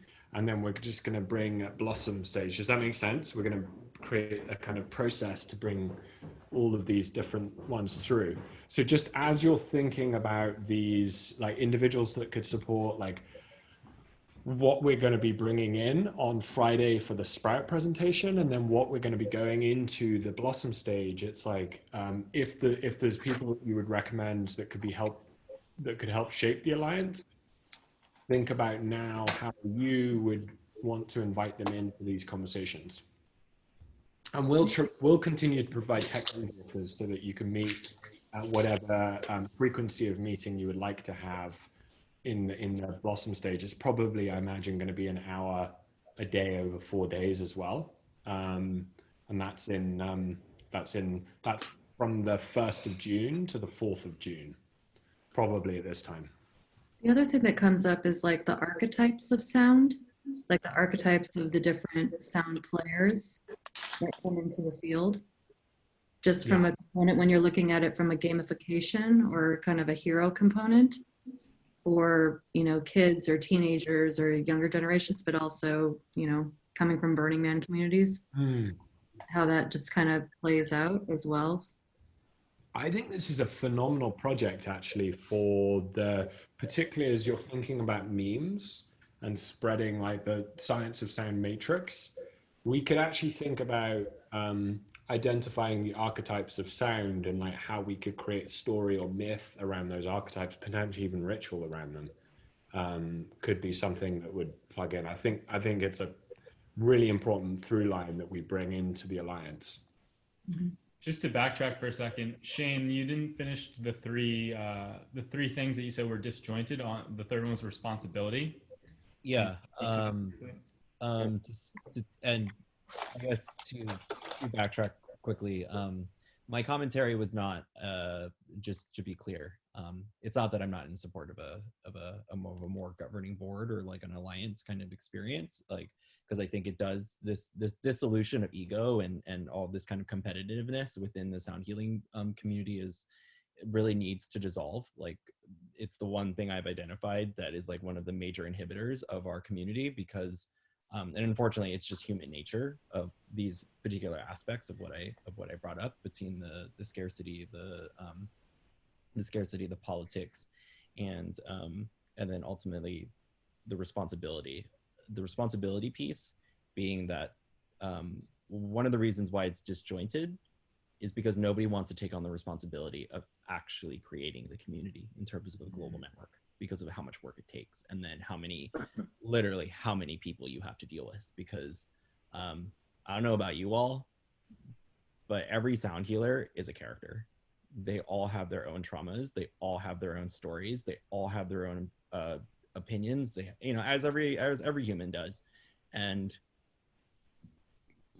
as sound architects, like, a lot of them spiritually bypass. I'm just going to call it as I see it, because, you know, they play to this idea, and they actually kind of take advantage of the whole spiritual community and the conscious community. And like I said, I'm not going to name names. And the reason why I can speak to it in this way is that I've hired these people for healing sanctuaries, for sound temples. I've been the curator of these events, and having my own interpersonal relationship with them all, I've seen the way that they act, and I know the way that they present themselves and the way that they actually are behind the curtain, very, very different. And so, and I'm not saying that this is a formula for everybody, and that every single person is like this. It's more so of that, at least within the California community, it's very, it's completely isolated to California. It must be, because which makes me super happy, because like, because I know, like, for instance, I'm just kidding. No. I mean, like, because I know, and because realistically, because of the capacities that I've participated in curating sound temples and creating events throughout the California festivals, and having sound healers come in from other regions of the world, it's hilarious that like people from New York, people from Florida, people from Europe, and all this kind of stuff are like, what's going on here? Like you people are kind of weird. And you know, and I'd be like, oh, you know, like speak more to that. Come on, like keep talking about it. And they're just like, well, you know, like why do you guys compete with each other? Like where I'm from, we all work together, you know. So speaking to that aspect of the responsibility is that a lot of people, a lot of sound healers, a lot of healers actually in general, they just want to do their art, right? Most of us just want to do our art. We don't want to have all these responsibilities of like of councils and meetings and all this stuff. Like I just want to heal people. I just want to do my art. I just want to go eat food and sleep, you know, and like and all these things. It's like give me the simple life. So in an aspect of disjointedness, this is at least in my experience, this is where some of it comes from, is that like a lot of people just don't want to take on the responsibility. Because one of the even my own experience in the California festival community, why don't we have more sound temples and why aren't there more people curating them? This is the reason why I took it on, because I was like, most of these people don't care about it, in the sense that they don't care to have the responsibility. And so because it takes a lot, it takes a lot of personality traits to be able to like work with this many types of fields of energy, and then like bring them all under one roof and be like, okay, cool, everybody be happy and play together. You know, it's like it creates all of this like incredible different challenges. And so and not to say that that is a dissuading factor, but more so of that just a influencing contribution to how It's an exciting opportunity. I'm with you, Paul. I think this is a design challenge, and it's a great design challenge for the Alliance of like, how do we deal with practitioner apathy? And the fact that, and Danielle, absolutely want to go to you. I know you've been waiting to speak. So as we go through the next steps, Blossom and then Harvest, one thing we can think about is how the Sound Alliance would then launch its own game, would tackle some of these problems. And like, actually, because once you've been through this whole process of getting to Harvest stage, you as an Alliance can create your own game and invite people and like use that as a way to kind of fund particular efforts in this space. So Danielle. I'm sorry, there were just a couple of times throughout the whole conversation where I'm like, like passed on where we were. But one thing that I really wanted to come back to is this, that piece about, I experienced that a little bit while I was in California, when I was living in San Francisco. But what I found since I've started teaching myself here in Atlanta is that it's really going to come down from the new leadership that's coming forward, and how we are sharing about sound therapy, and how we're co-creating like we are now, and showing that, because the community that I've been able to cultivate here in Atlanta is incredible. I mean, it's so loving and supportive of each other. They share instruments. They are, filling in for each other if someone's not feeling well. It's just become this really beautiful thing, at least in my circle. And I say my circle because it's started to become very defined here, that it like, oh, you're a Sound Embrace practitioner, you work with Danielle, then you have this level of skill set. And if you haven't, then there's kind of this defining, I'm seeing the divide, and I don't know how to like bring in the other type of community into what I'm already building to integrate it. So I think it's really going to come down to this, like the next level of leadership, that who are the people teaching this to the people who want to go into specific like corporate companies or therapy centers or hospitals and that kind of a thing, because they'll have that common language like we've been talking about. They'll walk into that space confidently because they have the science behind what they're doing, and we're already teaching them the reverence and that part of doing this work is doing your own personal work. So we're not spiritually bypassing, because these bowls don't let you lie to yourself or to anybody else. So we could create rituals around that, right, Danielle? Mm-hmm. Absolutely. So as joining the Alliance, we could identify that as a design challenge. We could look, practitioners would go through potentially an oath, a whole ritual that would onboard them and like Yeah. look at some of those. Also showing them like, well, what do you want to do within this field? Because there are so many different avenues that someone can take, and it's like, Yeah. how can we empower them in what it is that they're actually passionate about in that particular avenue? Because right now, what I'm experiencing, and I'm sure a lot of you are experiencing, is that there's almost this, it's like feast or famine in a way. It's like people want to do this work, but there's not enough of the type of work that they want to do in order to go in and make a living doing it.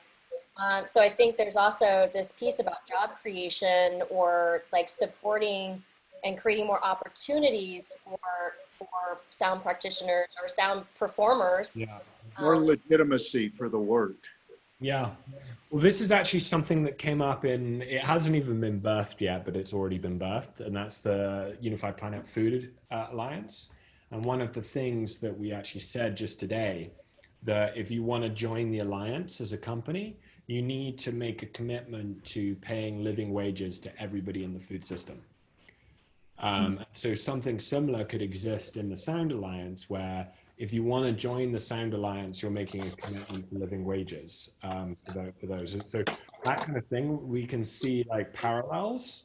And that if community is like, again, to repeat, if Unified Planet is intending to be like the United Nations of communities, what it would do would give organizations in the ecosystem that want to be a member of the Alliance a framework from which to make commitments in order to be part of that alliance. And so we can think about like what those structures are, and we can look at other industries and see like, okay, this is how they've approached the living wage challenge, or the like, because what we want to do, a big part of what we want to do with the Sound Alliance is bring dignity to everybody in the field, and amplify and build a bigger market also for everybody in the field, and more awareness and more education around it.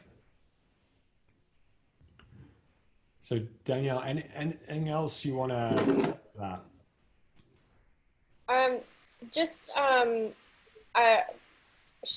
Shane really hit the nail on the head with what the disjointedness of. There are two organizations that I can think of off the top of my head who portray themselves as an organization supporting sound healers, and when you really get into those two organizations, it's not not what you think it is. And so I think, like, you know, there's what I'm loving, what I'm hearing about this in this conversation is there almost seems to be like this, we're advocating for sound practitioners, and I think that having that advocacy aspect to an organization or an alliance is going to be really supportive, because I think I'll just leave it there because I don't have my thoughts collected to be able to share in a productive way. That was awesome, Danielle. Thank you. Andrea, anywhere you want to make sure we cover on this? I know Emil just came in for a little bit. If he has anything he wants to bring in. Not particularly. I'm really just want to come in and feel the energy and resonance in here. I really appreciate what you're saying, Danielle, and I'm having more and more curiosity to like look into Sound Embrace and what you've been expanding, and I can sense, like, from the way you speak about it, that it feels like a really enriching sound healing community that's being generated. And my intuition is like, well, what are the principles within that seem to be working that can be brought into more states or parts of the world? So that's all I have right now. Thank you, Andrea. Does anyone else have anything to add, or like what their tidbits, that you're seeing in the voids in the field right now for Sound Alliance, or for education in general for the field, or any other ideas during this time? Because I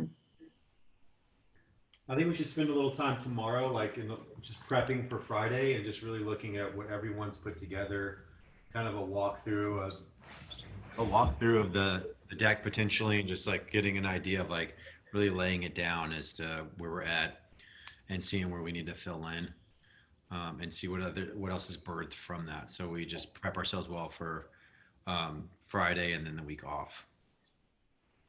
Yeah, because I think it's also everyone's created different things within the field, and so Alliance seems like more of the enhancement of what everyone's doing, of like bringing together those type of. Yeah, that's the way I saw it. Just like kind of putting a little bow on everything and see, like really having a review of where we're at and where we want to put our energy as an alliance. Andrea, you're making notes of what we're talking about? Mm-hmm. Thank Yeah. God. Yeah, there's a lot of notes that are happening. Brian's we here have notes here taking too. notes as Andrea, well. where are your notes right now? In another file that I'm just Yeah, we putting can sync up right this now, room. that I'm going to dump into the other.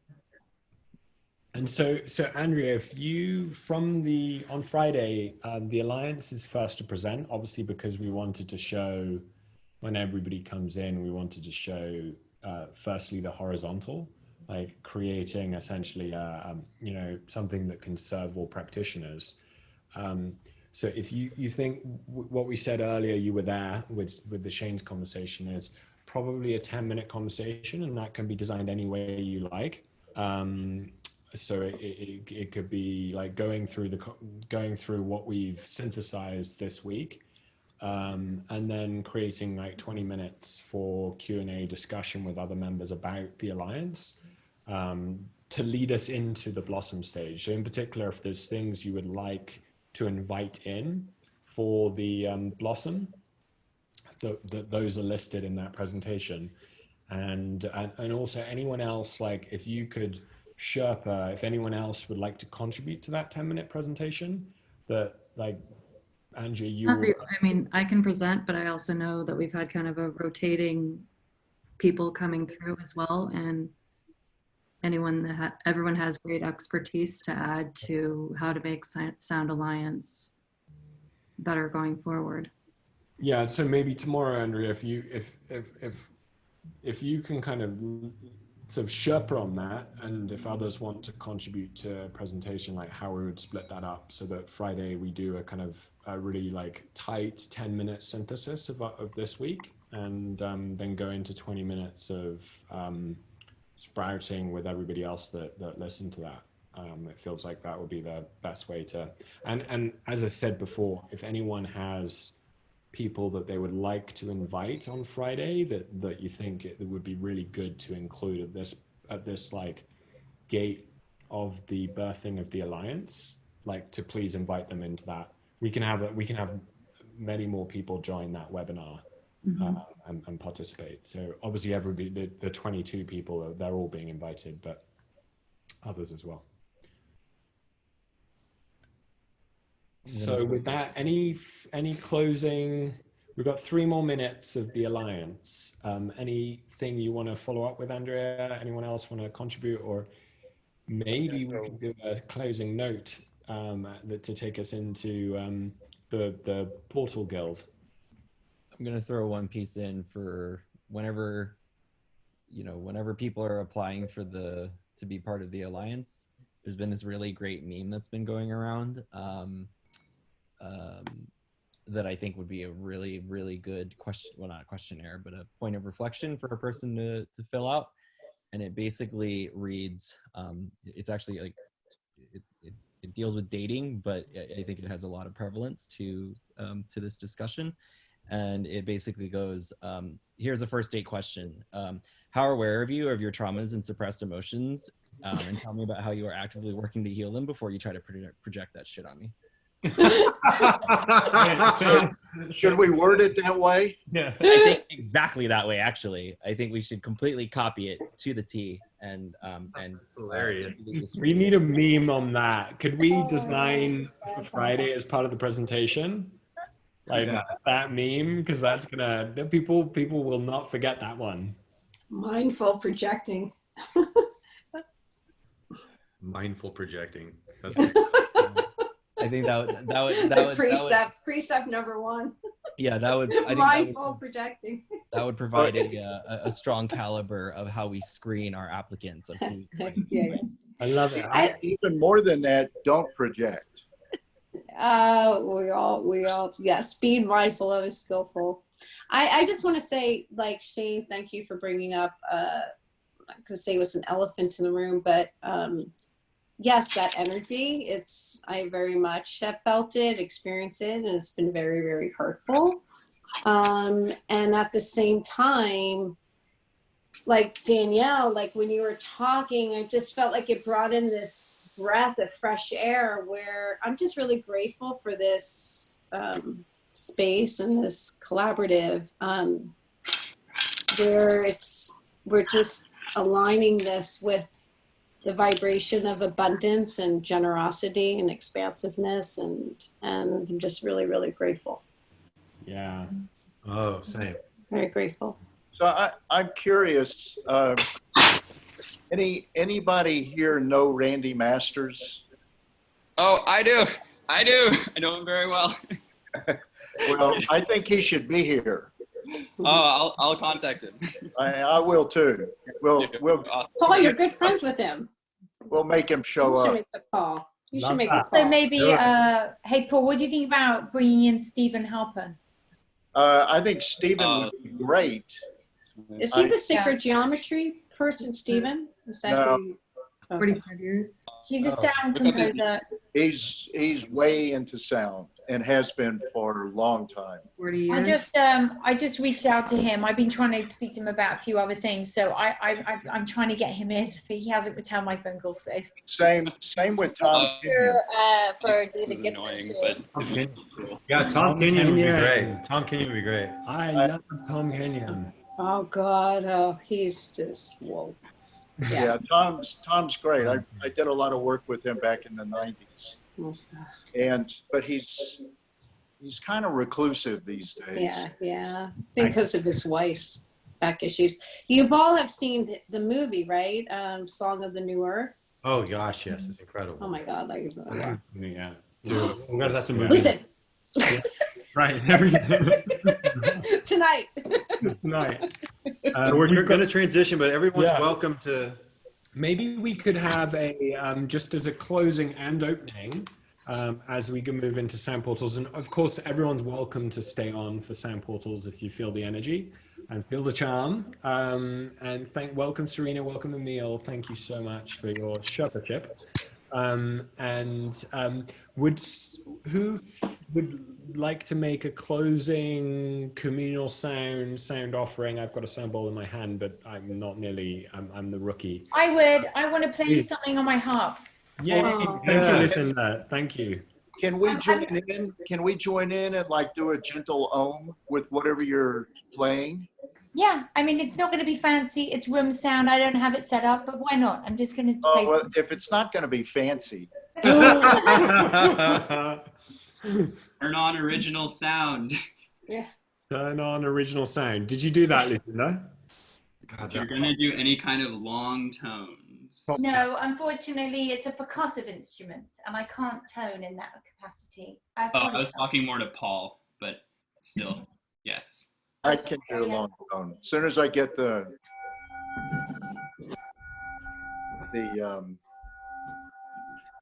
where we're at octave wise.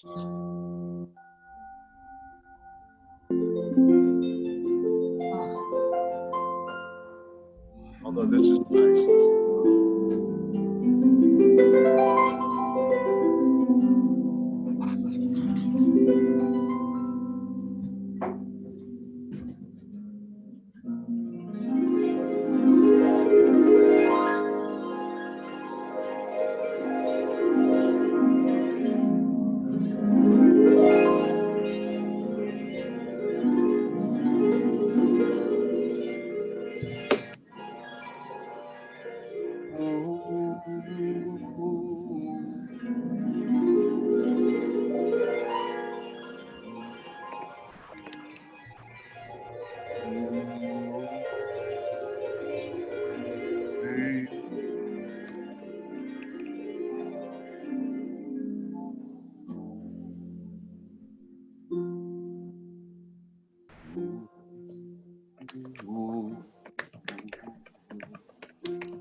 I think we should play together.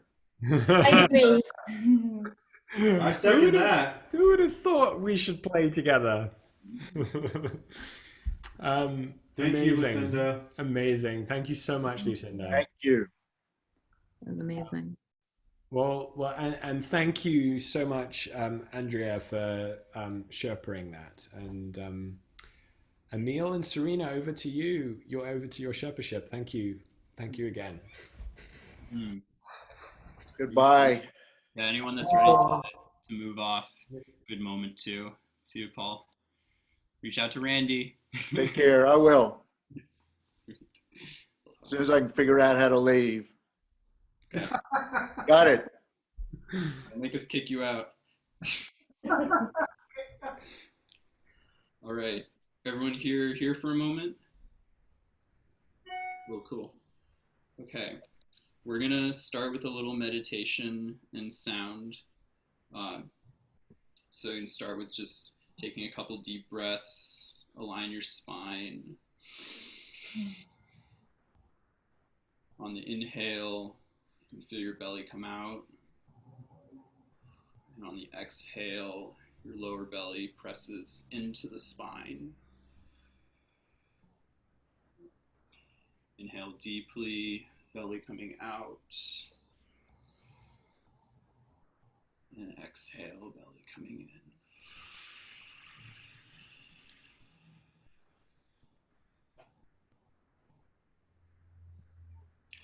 On your next inhale, get really, really full. Let yourself get the fullest you can. Hold. And then get a little more full. And let out a sigh.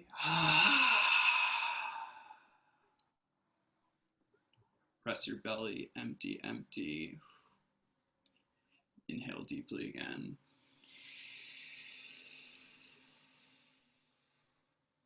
And exhale with a sigh.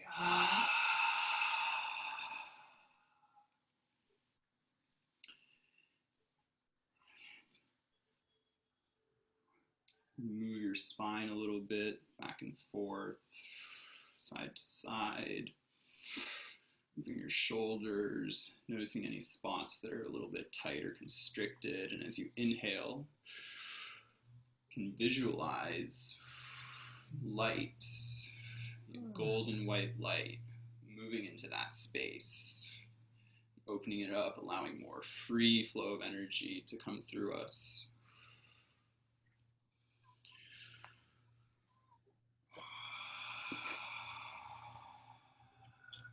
Keep breathing deeply.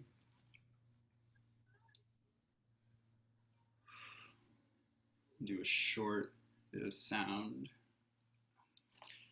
Stay in your presence.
Take a few more deep inhales.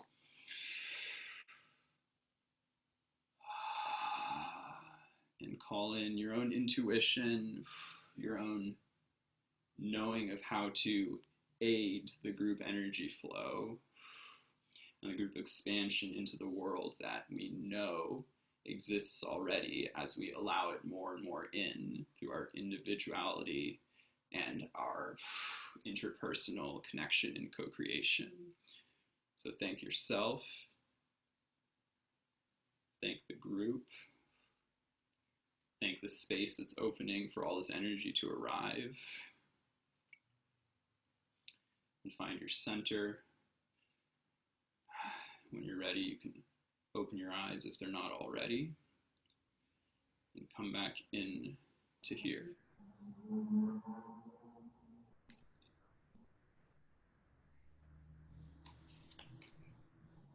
Right. Pass it to Serena. We had a namaste. Thank you, Savannah House and Lucian. Pass it to Serena to discuss a bit of what we dropped in about yesterday and what we see forming and opening. Huge gratitude to all of you. Thank you, Emil. Thank you, Emil. It's so nice to have this space where we can just be creative together.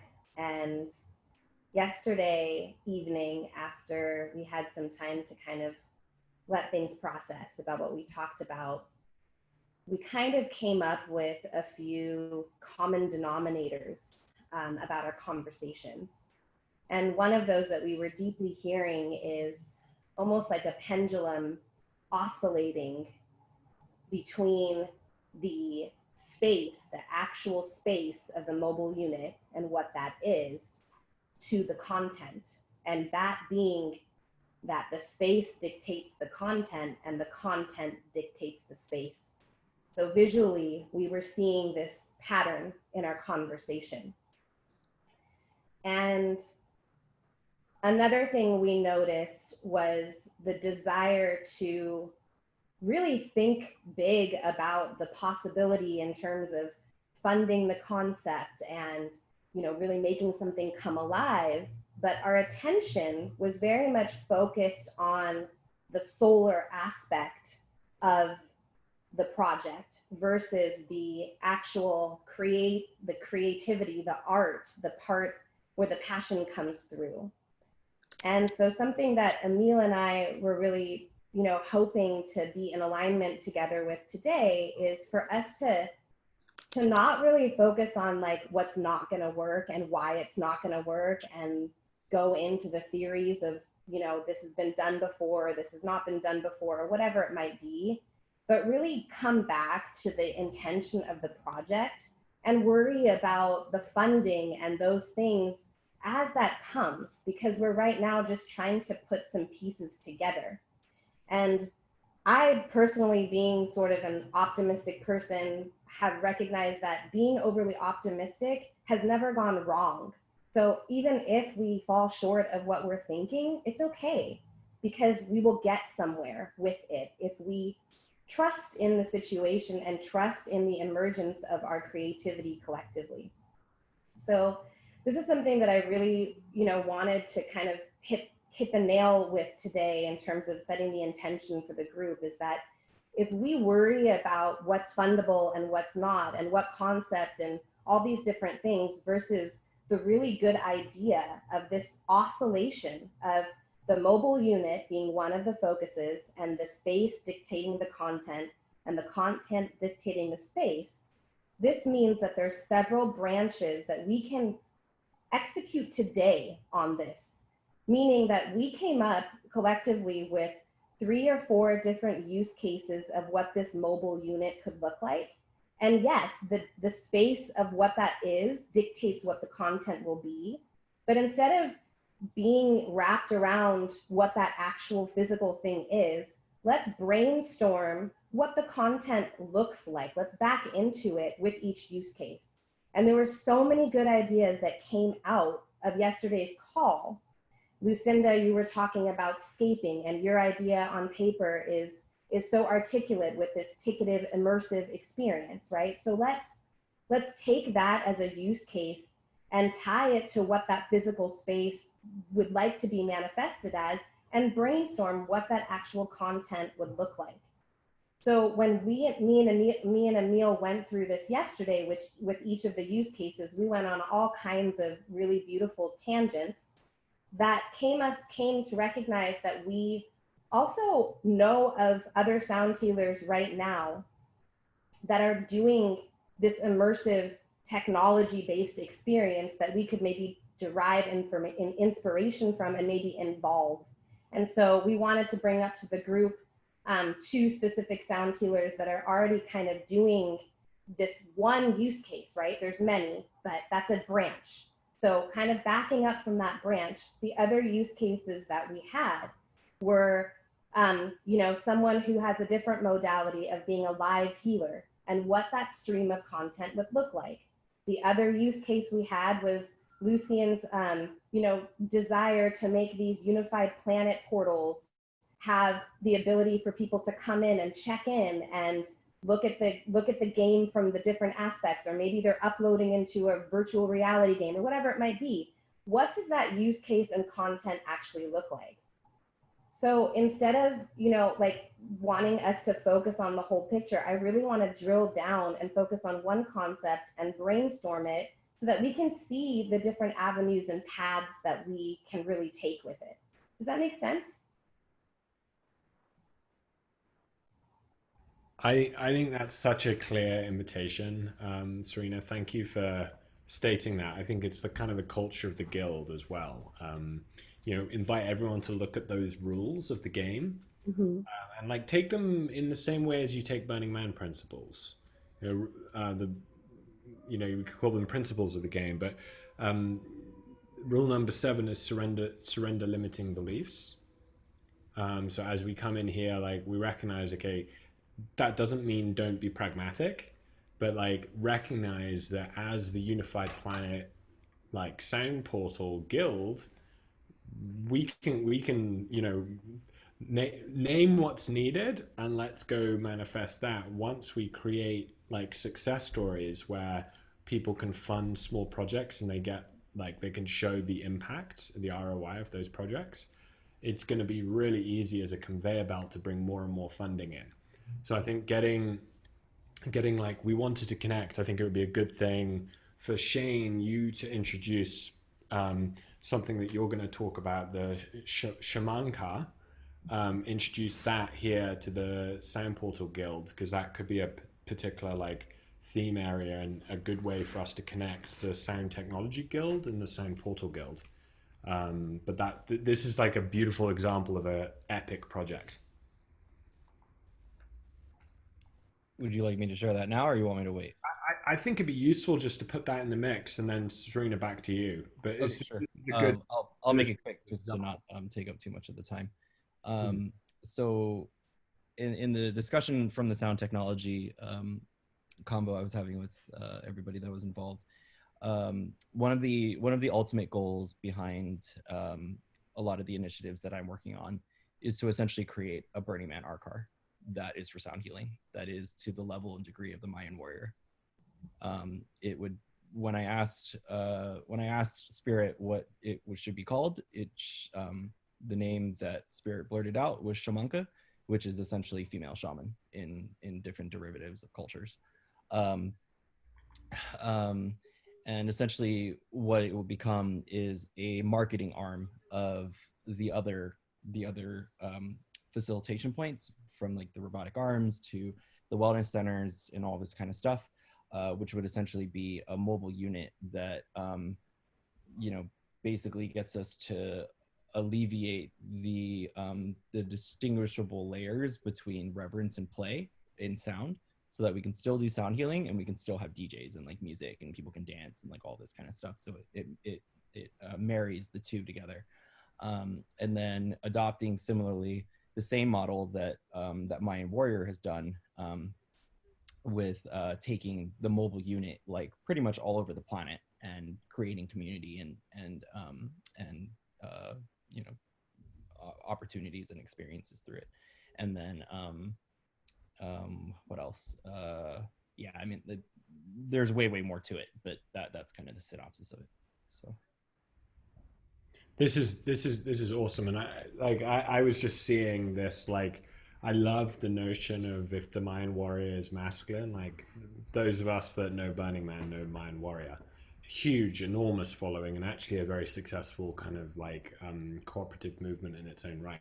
I know some of the kind of team behind it to create a kind of Mayan warrior celebrating the feminine that could be based, you know, the Horns of Jericho, like the greatest moving sound system ever created. And that we could put that as a project through Unified Planet to create essentially like a mythic bus, a mythic moving sound machine that could, you know, the 60s had the Further Bus and the Merry Pranksters. This like moving sound portal could be completely legendary. And when it shows up in your town and creates like a completely transformative experience for the commons, and people are like just literally have their minds blown through sound and visual like they've never seen before, that could be part of the myth that's being spread through this, like inviting people in to play the game, and it could show up at festivals and things like that. Did I just lose power? Something happened. Something happened here. But going back to that, Freezing a little bit. can you hear me? Back to you, Serena. Serena, can you hear me? Yes, we can hear you. Oh, yeah, based on what you just said, Lucian, and also tying in how Serena began, talking about the sound, the myth of the sound portal moving vehicle. I think perhaps maybe we could try and identify what we want to achieve morally, ethically, educationally, in terms of our ethos. I think that's really the driver, because, you know, a virtual land, a bit like what Shane brought up the other day, you know, if you just give people like some kind of like VR, AR interactive experience, it just becomes another kind of art-based experience. And so one has to set the intention of the achieved desired outcome from the experience that you want people to have, bringing it back to the content, because there's so many different ways around it. You know, I think, especially like with the escape idea, that's kind of less about that. It's like introducing that in bite-sized, you know, one program would be dedicated to sound itself, and then others would not be, you know. So I think perhaps maybe that'd be a useful thing to kind of clarify if that's a strong part of our intention with that, you know, because I think there is a difference. One is more of a PR vehicle, and the other one is a bit more about setting out to achieve what we are all doing. Yeah, so thank you for bringing that up. As Emil and I were talking yesterday, we really dreamed up, like, I don't know, maybe there was 10 different ways of slicing what this sound portal could really do. And one of them was sort of piecing together what Mark was mentioning about us doing this live testing, right? And just seeing what happens outside of Alamo Square Park or Dolores Park or whatever it might be, but that this vehicle could go out and we could become the play with the vehicle, meaning that it could just be carrying instruments, and it serves as now both a marketing PR piece. Of course, that's sort of how we get the message across is the visibility in different ways, and the mobile unit and the sound portal essentially expresses that. That's the goal, is to make people aware by seeing something unique that they haven't seen that involves sound. But then we become part of the players as well, and actually unfold our own sense of play with that reverence wherever we might be. And so that was just, again, one of the use cases. Again, this, you know, what the immersive experience with what we were talking about with technology and VR, one use case, right? So what I'm hearing is from Shane's kind of download and Lucy, and you know what you're saying and what we should focus on. I think we have the ethos. I think we all have the right sort of intention. I think that that's kind of what's weaving us together. What I would like to do is come up with a way to, number one, maybe test live some of these ways of using the sound in different ways, what we can do to put together what we have now to create that and see what happens, and see what the reaction is from actual people versus our thoughts as sound healers. And then secondly, and maybe because, you know, this is all a game and we're coming up with it as it's going along, my understanding and the little bit that I got towards the end of this call with the other Sound Alliance is that we would need to have some way of being able to present this information where it's almost like, I guess my vision and my download is like if Lucian had a little flip book of all these different projects that are fundable projects, you know, this then serves as the way for us to, you know, receive that, you know, support. And so I, you know, thinking about the end result and the end goal, knowing that it's Wednesday, I just want us to all kind of be on the same page and take parts of this and really, you know, really play with it and allow a creativity to come out as if it's almost already done, right? So we have like, it's so cool that between Mark and Lucian, we have like 2 random mobile spaces that maybe we can't use forever, but that could be a starting point for us to play with and understand. Yesterday on the call, Mark identified something important, was that his unit was very long, and that might not serve to be able to drive and be as mobile, and maybe it would take up a lot of space in different ways. So what does the size really look like? And the constriction with maybe the Pegasus is that it might be too small. But the goal is to identify how we can like bring something alive so that we can make the perfect equation and matrix of what it would look like. And I want to put a pin in that for a second, and then also kind of talk about the other piece that we talked about. It sounds like we have a lot of resonance with a mobile unit, a Burning Man art car. All of these things are all coming together in this beautiful download that's in, I think many people are energetically connected to as something that needs to happen. The other piece of this was the playground idea. And yesterday we went into this long conversation about who's going to fund the park and who's going to do this. And Emil and I really sat and we were listening deeply. I listened to the recording again and kind of heard everyone out. And, you know, we thought, wow, like at the SF MoMA last year, they had an entire sound bowl immersion experience that is very portable, that could be set up so easily in a park and move along with us. It was amazing. They had these bowls that would automatically rotate, and then as they clashed, they would make chimes in the water. And how beautiful is it that the study of sound through water, being a very important scientific study showing cymatics, was being displayed at the museum. And those artists are funded through, you know, public ways, right? So we don't want to limit ourselves to thinking that we can't do it. It would be about involving the right players. Emil started looking up this guy who makes the earth harp, and he has some other artists that he really loved. So, you know, we just really want to invite concentrated play into the project. And so I really want to you know, leave room for other people to share their thoughts and then come up with, you know, some sort of logical steps we can take between today and tomorrow that will get us ready to kind of share the momentum of what we've created this week, knowing that we have a lot to build on and we have pieces to put together, but it's okay, you know, and that's the point, is that if you don't start somewhere with taking like concrete action, like Mark was saying, we can ideate all we want, but the physical proof is in the test, it's in the pudding.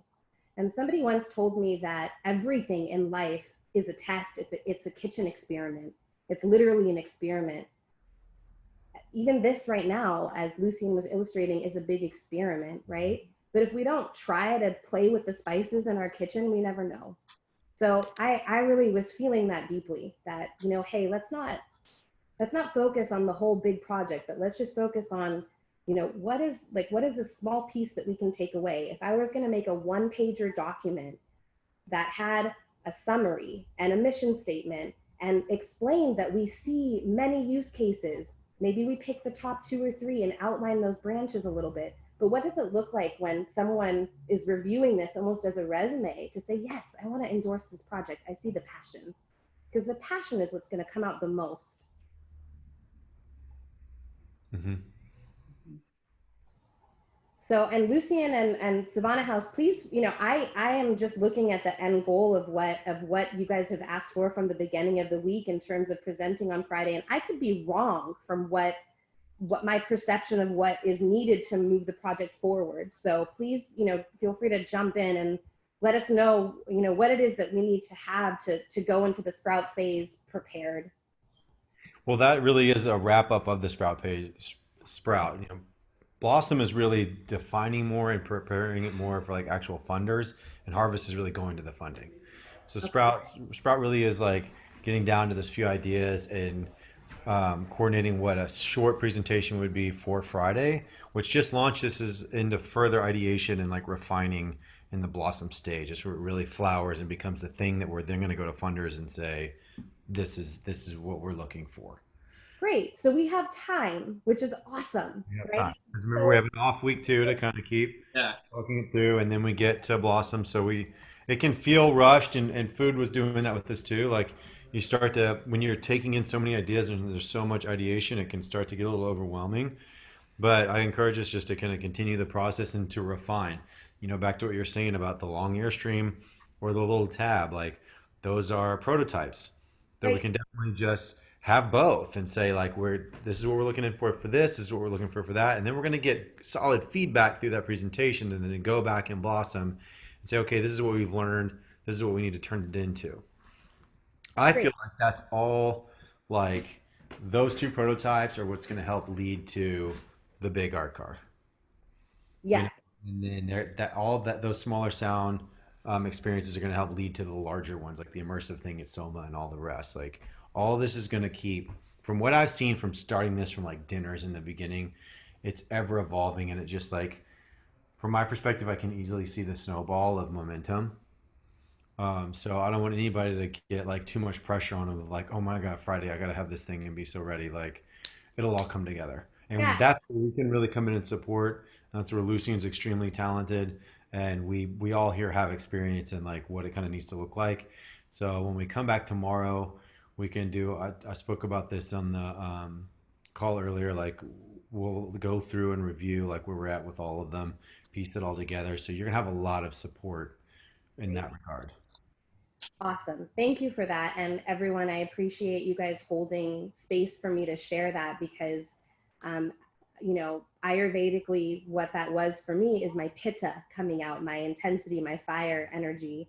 And I just need to know, I just needed to have some clarification of what is the expectation too. And I think maybe that helps all of us a little bit. Yeah. Could I jump in for a moment here before, and then I want to open it up to more to the general group. So what I'm hearing, and what's really encouraging to me, is like, as per what we've discussed and what you're saying, Joshua, is that by tomorrow, like a short summary, which we can totally do, and that is, we want to start doing some delegation here too, and part of that is working with all the different use cases for a mobile unit, both something that has the exhibit or the experience contained inside the unit or the bus, as well as something which is driven or brought to an area and then unpacked into like a park or a large room. Both of those feel really viable to us and something that we can expand into long term. So I would invite anyone now or in another period to think of ways that things could be created that are contained inside the unit that would be powerful, that could be in the form of electronic or instrumental healing or sound, that also could incorporate other modalities, as well as something that could be unpacked into an area that the bus or unit is brought to. And same goes for a kind of playground interactive exhibit, different ways that could be, artistic or educational, and also provide people with an experience or different kinds of instruments and vibrations that they can connect with. So it sounds like, though, that full breadth of information will be the most significant after next week, which is great because there's so many possibilities there, and every single one of you could probably think of 5 to 10 amazing ideas for both of those. At the moment, we can come into a summary, a mission statement, something we'd like to prototype, probably with a bigger or smaller unit that is mobile. And although I do think we are very much on the same page with what our intentions are, I think writing something down, it just seems it's very centering about like, what is our intent, like in terms of educating people around sound, bringing this feeling of reverence as well, which I think has been key and relevant. And I think that's very grounding and centering. So I wanted to put that out there too, and as a reminder to myself and all of us. So Agree with that, Emil. anyone else has something to share along? Yeah, that feels really good. You know, the intention of it, the ideas of where it's landed, and like what that looks like in a brief summary is all that's required. And then that's just going to be presented in just a discussion around like, hey, here's where we've landed at the end of this stage, which is only halfway through.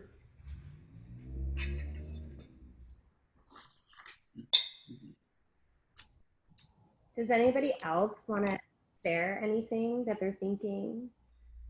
My thoughts are kind of, I love ideas of being able to widen the net in this kind of way, but I'm finding it very challenging to support the conversation, because if one kind of direction is, you know, we're going to bring this mobile bus and people are going to come in and be in this space and it's going to be an immersive experience, then it's going to look a particular way and things are going to function in a particular way. And depending on what the educational piece is or who we're sharing this with, then, you know, the whole outlook of it is going to look different. It's going to, and then if, you know, if the function is to go someplace and unpack it out to some other place, then we have so many more options for it to look a different way and for how it functions inside. So I think I think to rein it in, even, I mean, I feel your passion, Serena, so much, and I love it, and I don't want to push against that. But where I'm having a hard time is if it doesn't have somewhat of a direction of who we're creating it for, it's harder to tell the story to make it accessible to that particular client or that particular opportunity. I think of it like, you know, if we're talking about Burning Man and that community or that kind of feel, that may not be the type of look or feel or conversation that we're trying to take into somewhere else. You know, like one of the things that's coming through over here in Atlanta is that one of my with a hospital in Phoebe, Georgia, and one of the challenges that she's having right now is that the nurses and the doctors they're not able to relax in a sound healing environment or a sound environment because they're still in the environment of where they're receiving the trauma, the PTSD. So in this particular case, it'd be really beautiful to have you know, a moving bus or vehicle for her to facilitate in and have smaller groups to facilitate for in a different environment. So again, it's like, it's just a different, you know, if she's facilitating with actual instruments, then that looks a particular way of how those instruments are even stored on the bus, or maybe it's a shorter bus depending on that particular intention and service. Or, you know, if it's something else, then it could be a longer bus because of that particular. So I think finding some direction will help with a lot of these elements of, does it need to be longer or shorter? Does it need to have storage for instruments, or is it an immersive experience in the walls with speakers? Or are we unpacking into, you know, an environment to bring it outdoors. I would make a suggestion, Danielle. I didn't mean to interrupt you. No, But like I was saying yesterday, like focus on the experience and really like work to dial that in. And I could think it could be both. It could be an immersive experience inside, and then also something that could be brought outside as well. Start with a tab that can hold 3 or 4 people at a time, and then in that, say then we can move into this larger Airstream. We can move it into these pods. You know, there's all kinds of ways it can go from there. But like focus on the first get out the gate experience. And like if we can have that dialed in by tomorrow and something presentable on that for Friday, then that's got us like really right where we need to be. Because once we receive all that feedback, we'll have more ideas, and then we're going to be able to look at and get some more, you know, ideas of where funding might go or what might catch people's interest, and then we can go down the lines of it's a room in an office, it's a mobile thing, it's an experience that's you know, in a park, or all those things can come along. But like for now, I believe focus on the experience, put it in a tab, you know, and like let's take it from there. I think, Danielle, I really resonate with what you're saying. I totally understand at heart what you mean by what you just said. It's like looking at the outcome, like what are we trying to achieve? I think it comes back to the programming, and I agree with you, Josh, that if we focus on like the, you know, the low hanging fruit right now, that's just kind of like almost like a prototype model. We don't have to concentrate on that. I think what you raised, Danielle, is a very relevant topic right now. And we have discussed how we can utilize existing spaces. And I think that doesn't look like a bus arriving at a hospital. That's more like programming and coming up with a content package that can be delivered into those environments. Mm-hmm. So that's a different thing. That's more of a mobile application of the content of the programming, which again, can still be applied into a bus. You could take that, it's soundscaping and physical instruments and possibly a facilitator, you know, and literally everything from spatial design. I can imagine people in a hospital right now, you could turn a waiting room into a well-being room. You don't really want nurses coming outside and going into a bus. That's just not practical for a hospital. So I just feel like there are ways that we could like take that and apply that. But for me, it just still comes back to programming and coming up with different solutions for different outcomes for programming, because that is how we will start to define our spaces and where we can apply that. Mm-hmm. I want to say, Danielle, thank you for your download, and what you're suggesting is exactly what I am trying to get us to all do. Is part of the brainstorm and the creativity that comes from thinking about each use case and what that programming might look like gives us an ability to back in to one of them and wrap our heads around one and make a story come alive through one of these prototypes. And what we heard on the call yesterday and day before was all these ideas of what to do. And all I really want to do is synthesize use case to idea and figure out a way to pick one that we all can do and try it. So you're saying, you know, and maybe I'm thinking very abstractly and it sounds like that, but you're literally iterating it in this detailed, minute way. I'm in alignment with what you're saying, and I think that's what we should do. But 100%. Part of that is collecting these ideas from everyone in an organized, practical way. That's not just like, let's literally write down 3 or 4 use cases of what we talked about. Lucian added one to sound that's about UP. That's important. We want to know what we can do with that use case too. And I want to include that because I want to manifest that in part of this as well. So that's really important to me to loosely have that container, right, of all the things we talked about.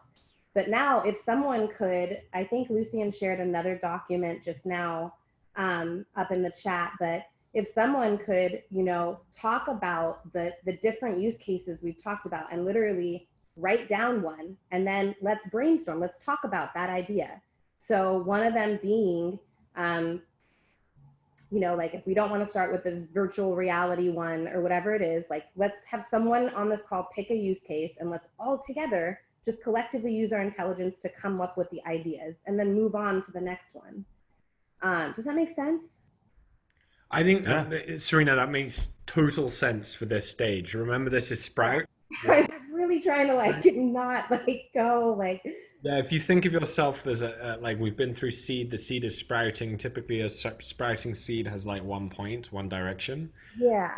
So like we can absolutely bring space for like here's our pipeline, here's our roadmap of projects that we're like we the menu, if you like, of everything we've thought about: scavenger hunts, bigger bus, airstream, like bigger bus, shamanka, like Yeah, there's and it's all great, right? And Danielle made like Lucy and Danielle made a great point. I personally have never been to Burning Man. People tell me I'm a natural burner, which is awesome.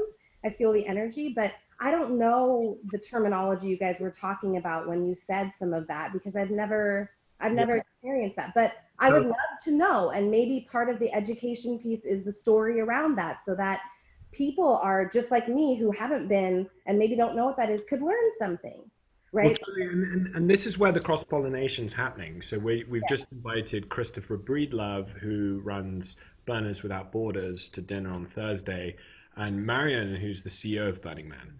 So the idea here is that hopefully Marion and Christopher can join the community game that's going to be following on your heels.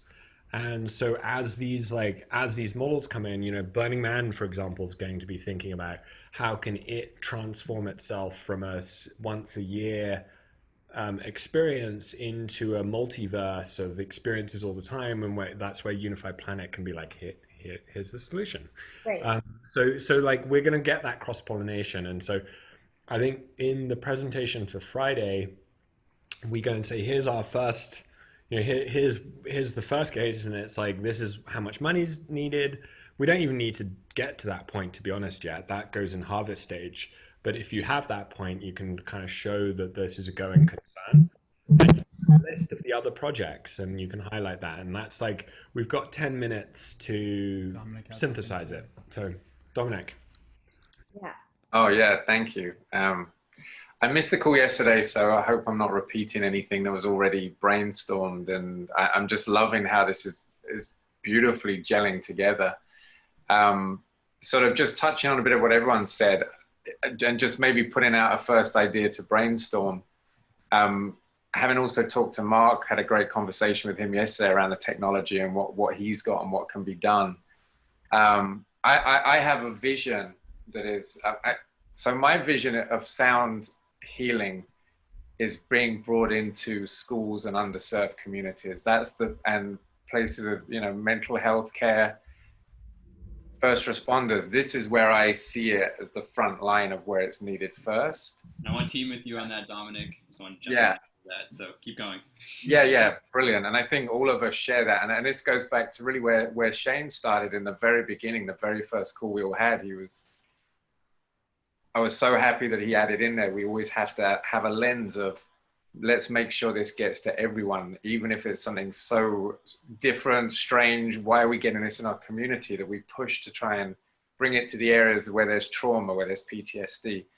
I envision like an RV, the Airstream, sort of loaded up with stuff, as opposed to trying to redesign the inside, which I think is amazing, but a big next step.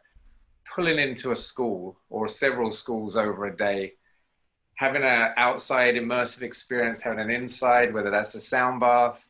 You've then got the option of headphones. You could create something else with that, sort of an electronic experience. So I can visualize that now, and we have everything we need to some degree to make that happen. The one thing I think would be easy to get is access to schools, because I think schools are very hungry for new programming, for new experiences. There's, you know, especially in the Bay Area, I mean, it's an easy starting point for us.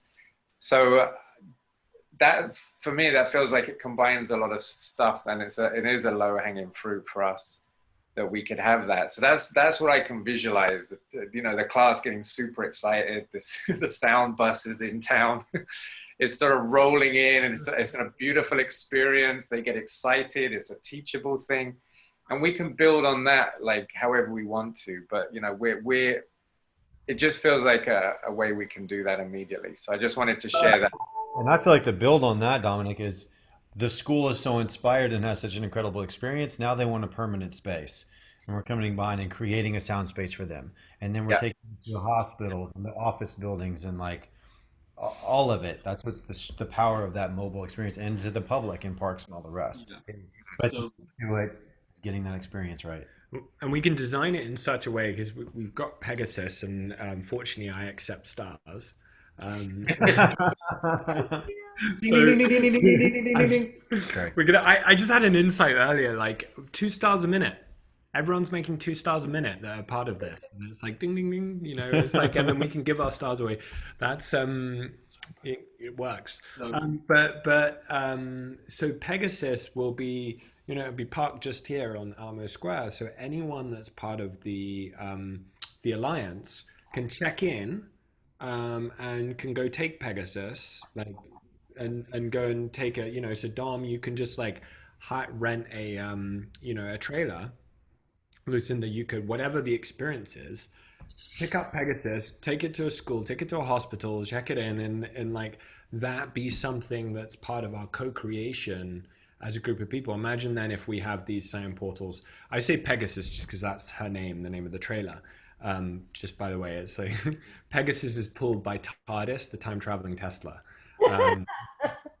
So, self-driving trailer. I'm gonna send you a picture of this because it's kind of epic. Because there was all sorts of hacks that went on to put a toe on a TARDIS, on a trailer, but on a Tesla. But that could be just like, you know, hey, we could have an image. I'll put the image into the Google Doc now. But we can say that, like, okay, we already have this project, we've sourced the trailers, or, you know, so people see that, like, okay, this is the first step. We need an easy win that can engage people, and then the next step is, okay, Mark, is it your 31-foot Airstream? Is it the sound bus? Like let's lay those out, and then like we're only at week 2 now, so you know, Blossom is, we can bring more ideas and more solutions in at that stage. Can I add something to this conversation? I would like to throw in there one particular area that I've actually always wanted to do, that's actually kind of underscored in the sound healing community, that was like really, really popular back in like the early, well, whenever. Flash mobs. Yes. Nobody does flash mob sound healing. Yeah. And a particular way that you could do it where it's highly impactful, and you can do it in areas that like you just wouldn't expect it to be in, and then the coverage of it is like, whoa, what are all these people doing laying down, like, and you know, if Mark's bringing his headphones and stuff like that, you could still bring live instruments, but you could still broadcast it like kind of the way that sorry for anybody who's not been at Burning Man, but the way that they do at the temple, where you know, they do like the live broadcast of the guy playing piano, you know, and like people are walking around with the headphones. And if anybody is not familiar with that, at the temple space and at the Burn, there's a guy who usually plays piano, and they live broadcast the piano across the wireless headphones. So you literally see people walking around with headphones, you know, like experiencing the music and stuff. So that's the one piece I want to throw in there in terms of like, as you guys are discussing the mobile units and all this kind of stuff, this is another opportunity that might actually kind of lessen the impact of needing to find financial support for this, at least in terms of like only having to create a little bit of finance for it, while still being able to create impact. I know it kind of moves away from the aspects of like having the mobile unit and like having kind of a, you know, controlled container. And the only thing I'm gonna share about that, and I know this slightly goes against what Serena asked us to focus on, the only piece I could add to the mobile unit is that you need to make sure absolutely 100% it's sound reinforced, because anything that's going to be around it, that whole thing is literally going to become a shell that reverberates whatever is around it.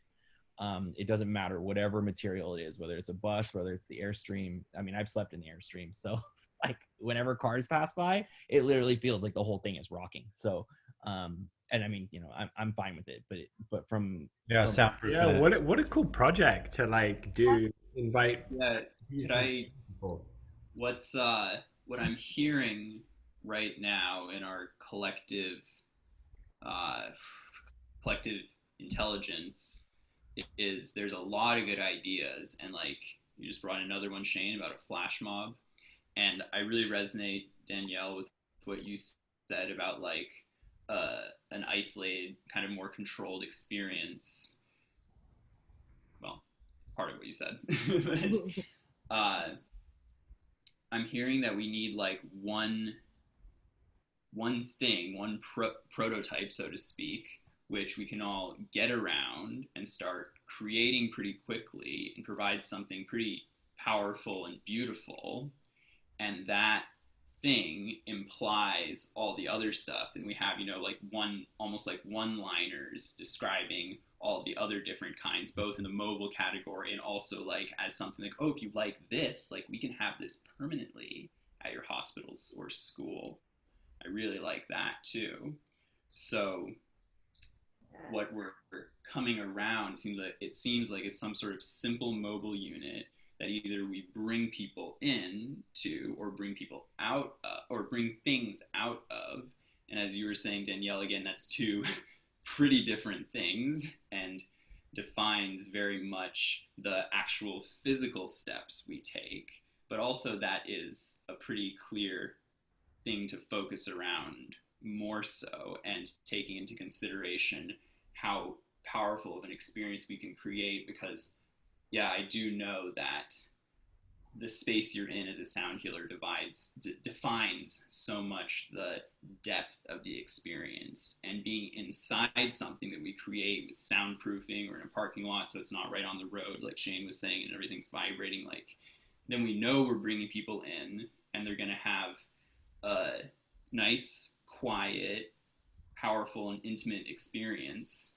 And that's also can be really good because like when you go into like a hospital or an office space, sometimes people don't get out of their work mode. Like it's a shift in consciousness to leave their space, even if it's just to walk out the door. So we're still kind of like focusing in on what exactly this is, that I feel the energy and resonance around what we're addressing so much. Yeah, and Emil, you bring Andrea, up, can I, so go ahead. Well, Shane, thank you for bringing awareness to the set and the setting and the importance of that in terms of a container like the Airstream. Yesterday on the call, there was a lot of speak about reverence and making sure that we have the right set and setting and container for all these things. There was also a lot of talk about from Lucinda's aspect of educating people on what's actually discordant and what doesn't sound good. So kind of taking all of that in, there was a couple of things that we recognized yesterday. Number one is that the architecture firms that I've personally worked with, and we can also work with a multitude of them, have sound paneling and RID material and all kinds of things that can help us create the density. And that's certainly built into the project plan because that is going to cost, it's an investment. And if we do decide to make a mobile space where people are coming into, that would be the first thing to really invest in to create the setting and the container. Secondly, the idea of this sound reverence and something that was coming into play of like how, people are going to just go in there and clamor instruments. Let's just say people are going in, right? There is so much that you can do to extract that same value of that Burning Man temple where people are going in and putting their wishes and their intentions and creating deep reverence without being told to into a mobile unit by having examples of that prayer and that intention and that sacredness already built into the design. So again, I just want to remove all these like little blocks that were created by like this kind of like attachment to that we're not going to be able to facilitate it because there are creative ways in the design to do that. So bringing that into light, what are some things if we were to do this, Pegasus, let's just take this Pegasus, and Emil made a point, in or out, I personally think that we should be able to make them multi-use spaces because then we don't have to be in one or the other. So meaning that this Pegasus or this Airstream is equipped with the sound container that would help keep shell out sound, but also equipped with the compartments and the installations for for instruments to be stored if there is space for that. So if we're taking what we have right now, it seems like our option, the best viable option, is this use case of the Pegasus. So can we dream up in the next half an hour, focusing on that's going to be our space, what we could do with that?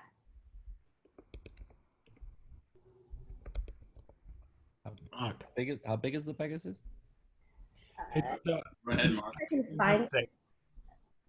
Can I Google an image of? Is it really called? I'll send an image now. I'll send. I'll put a picture of the car and the Pegasus into the doc. Lucian, is it a tab? You have an interior shot of it. It's fairly small, actually. Yeah, it's And pretty. It's intimate. It's not. I don't want to say it's intimate because realistically, you can probably only get 3 people in there. Like if 2 people are laying down and then an artist, it's kind of small. Okay.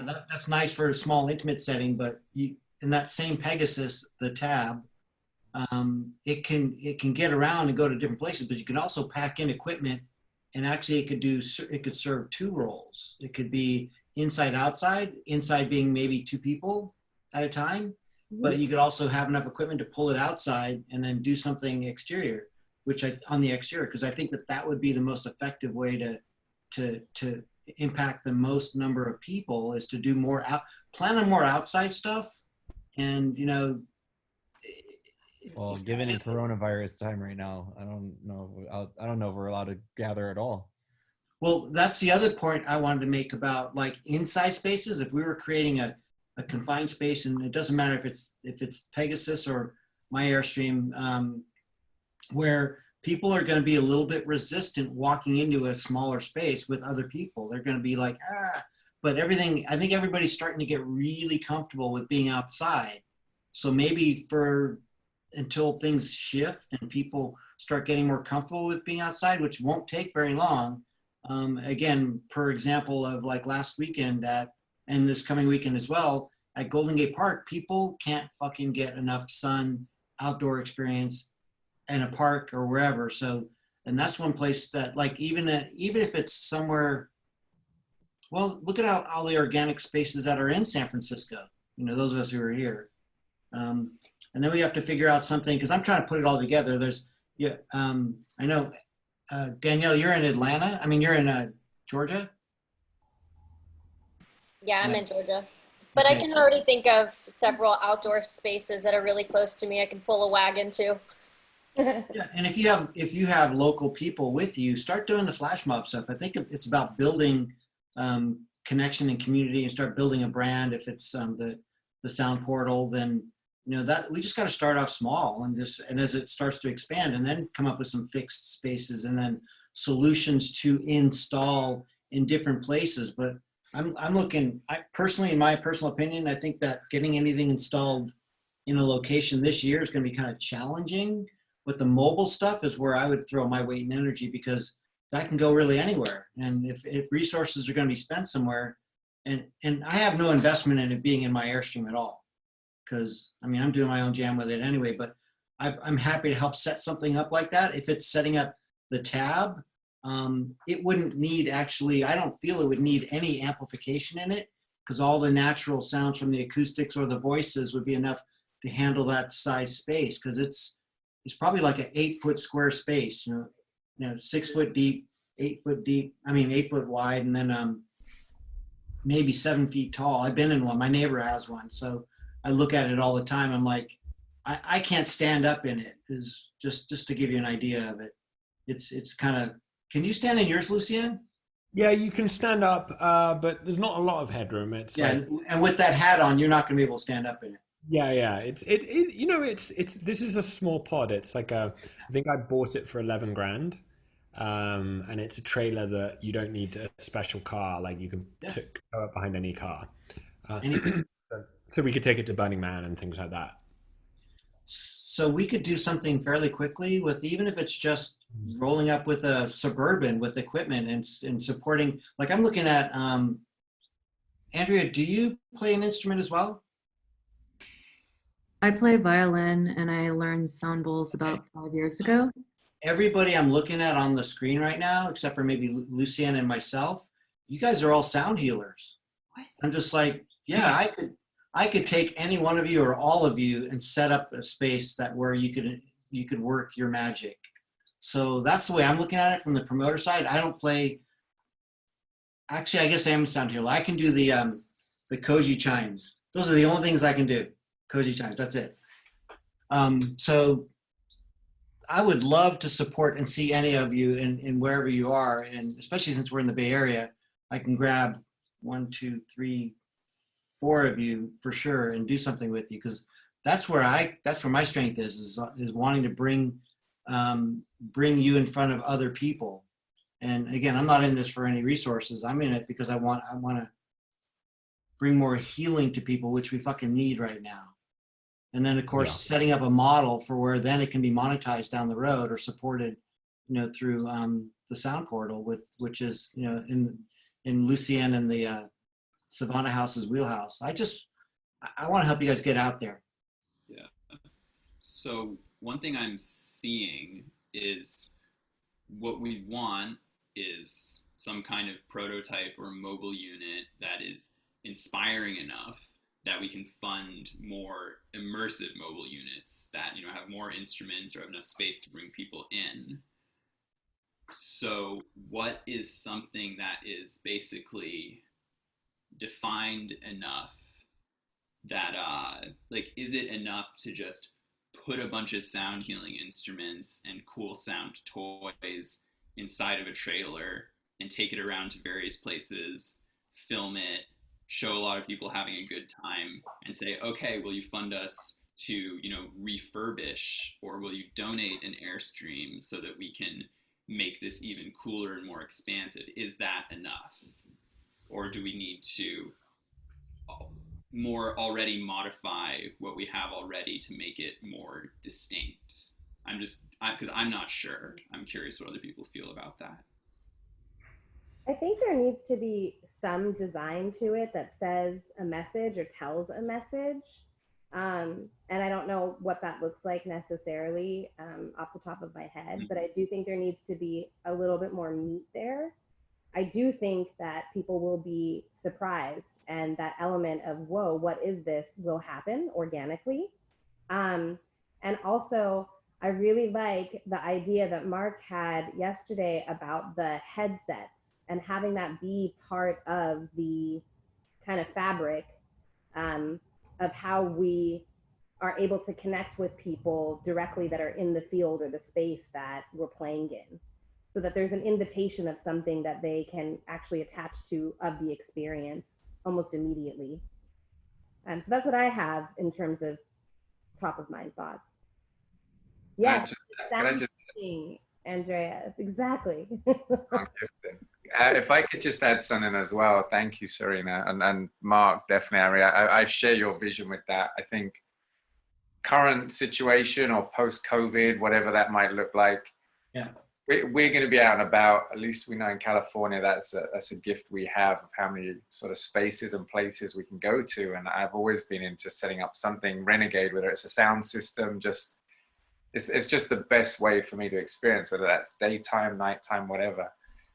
I feel that where we're heading for, and I agree with you, Serena, that whatever we get, we can create something beautiful. So whether that's just literally if we can do some work on the outside and create some beautiful graphics and images. We all know so many artists, so we could have something that immediately people say, "What the hell is that?"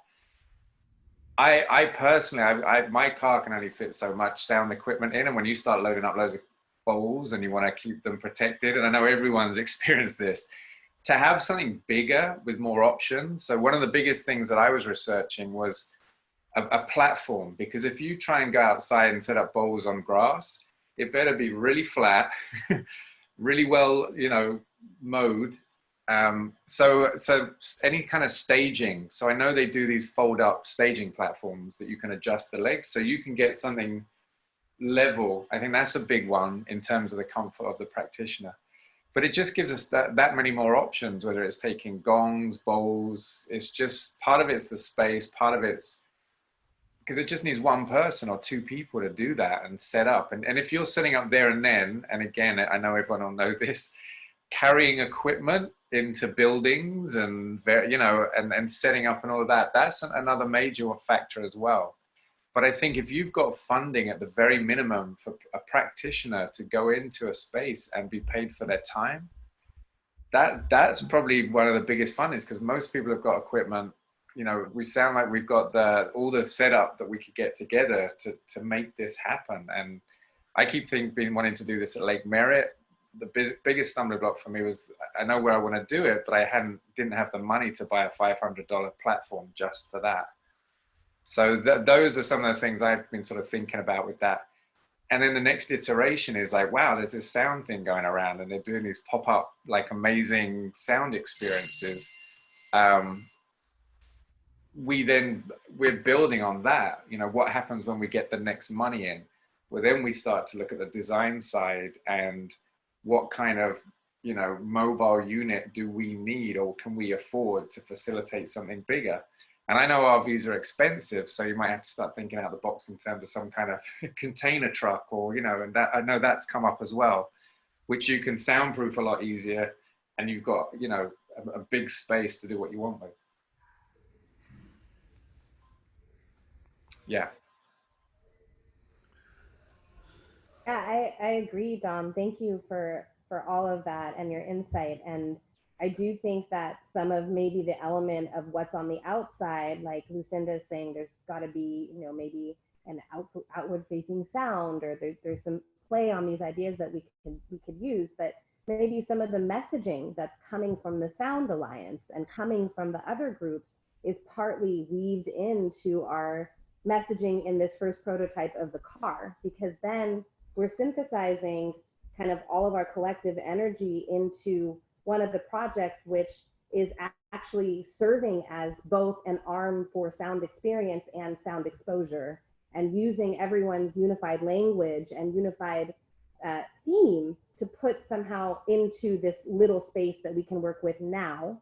And like you said, RVs are expensive, Airstreams are expensive. I'm manifesting that there's a company maybe that comes on board and says, here's a shell, you know, we're gonna support this and sponsor this or something. So I think let's be creative with, you know, the money may come in a different form of energy or currency than actual financial dollars. And also, yes, the funding for being able to empower the sound healer, for me, that's kind of was the driving force for having these little mobile units. I always saw them attached with someone who was driving the healing, whether it was automated or not. There was a way for the sound healer to be supported, sustained, mobile, and have what they needed to go and spread the message without worrying about it. So, you know, I really want to kind of hold all of that energy, and you're so right with making sure that we're really taking care of all the pieces with it here.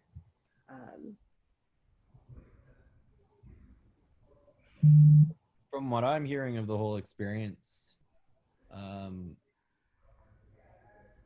think the flash mobs are going to be your easiest. Like, if you're trying to like launch this in like 2 weeks, flash mobbing it's going to be the easiest thing. Because then you don't have to worry about a car, you don't have to worry about decorating, you don't have to worry about funding it, you don't have to worry about all these things. Like, you literally. We don't have to launch in 2 weeks. In 2 weeks is I know. Yeah. That was just 2 weeks is Blossom, 4 weeks is Harvest. We can raise funding, and so we could say, okay, this is the first project. The next project is the Airstream, and like we can price out bigger projects, and then ultimately we can start a new game. Like the Sound Portal Guild could go, once you've been through Harvest, you could go create your own game specifically focused on scaling this guild, the Sound Portal Guild, and building a business out of it, and like creating a DAO, raising funding, and like remunerating everyone involved. So like we're designing this in such a way that once a guild or an alliance becomes successful, everybody that was involved in creating that shares in that success. It's kind of like how the barns, the barn building project. And that's one of the reasons why, seeding, you go from seed to sprout to blossom like everyone on the way. Imagine if we were to think of this as reversing a multi-level marketing business model for the commons. So instead of being a pyramid going that way, it's the other way, and everybody that's been involved is incentivized to stay involved and keep it progressing. Because once that goes, that's the way to change the world. Once we can crack that model. So I've just said we're going to run upstairs for our meditation. I've got a 4 o'clock I've got to jump on, but we can keep this open as usual. And we've just set up a WhatsApp. Danielle, I don't have your number. If you post your number here, I can add you to this WhatsApp, and I'm going to put a picture of the trailer in the WhatsApp. And you can use that in any presentation you want as well. Thank you. Have a good meditation, and thanks for staying later. Yeah, Thank you. Thank you all so much. We'll see you tomorrow. Sounds good. Yeah. Thank you so much. So, you know, I hear that people come together all the time to make these art pieces for Burning Man. And I do think that we would get some community and involvement with maybe putting together some collective art from people onto this car in different ways. And it might be a really fun thing to get people from the community kind of entrenched in too. So I just, you know, I'm not so worried about like getting a little car to have a message and to start building a prototype. It doesn't have to be perfect. So that's something I just kind of want to say. And I don't think that a flash mob is the right, I don't personally resonate with a flash mob as the correct ethos for kind of what we're trying to intentionally give. I really resonated with the sound gift as something, but I would love to brainstorm on other ways to say flash mob. And I know that Mark in our last call had this, and Dominic too, just had this same idea, but just a different name, or maybe we didn't even have a name for it. But I would love to kind of iterate on that a little bit and really get down to the of that. Pop-up, yeah, pop-up, renegade, yeah. So My new name to add to the mix is sound graffiti. I'm trying to do harp graffiti. But yeah, just a different play. Like, we don't need to use terminology. I think something that has come through this game is that even Lucian is using new terms right now, like Sherpa and guild and council. And so I would love to repattern even the word flash mob and use something that's more innovative, personally. So anyway, we have 15 minutes. Sound burst. Sound burst. Sound burst, like starburst. That's great. Not like starburst, but Keep to my head. okay. I do think, just to speak to Shane's point, the immediacy of it, I think, and the ease of doing something, whether it's flash mob, pop up, but it's something where I think where we can set up somewhere in a place there's a lot of people that don't expect us to be there, yeah, as a fundamental. But this is where we start to get people interested and can start promoting the next level, which is the mobile unit. Yep. And get people interested. So that's the first quick stage where we've got something going. Like we start the energy, we start the coherence of this, and it gets moving. The next thing we're looking at is that, hey, you should see we're doing this mobile bus, and we're creating, you know. So anyway. I do agree that that flash mob is the top of the funnel in terms of getting the next step in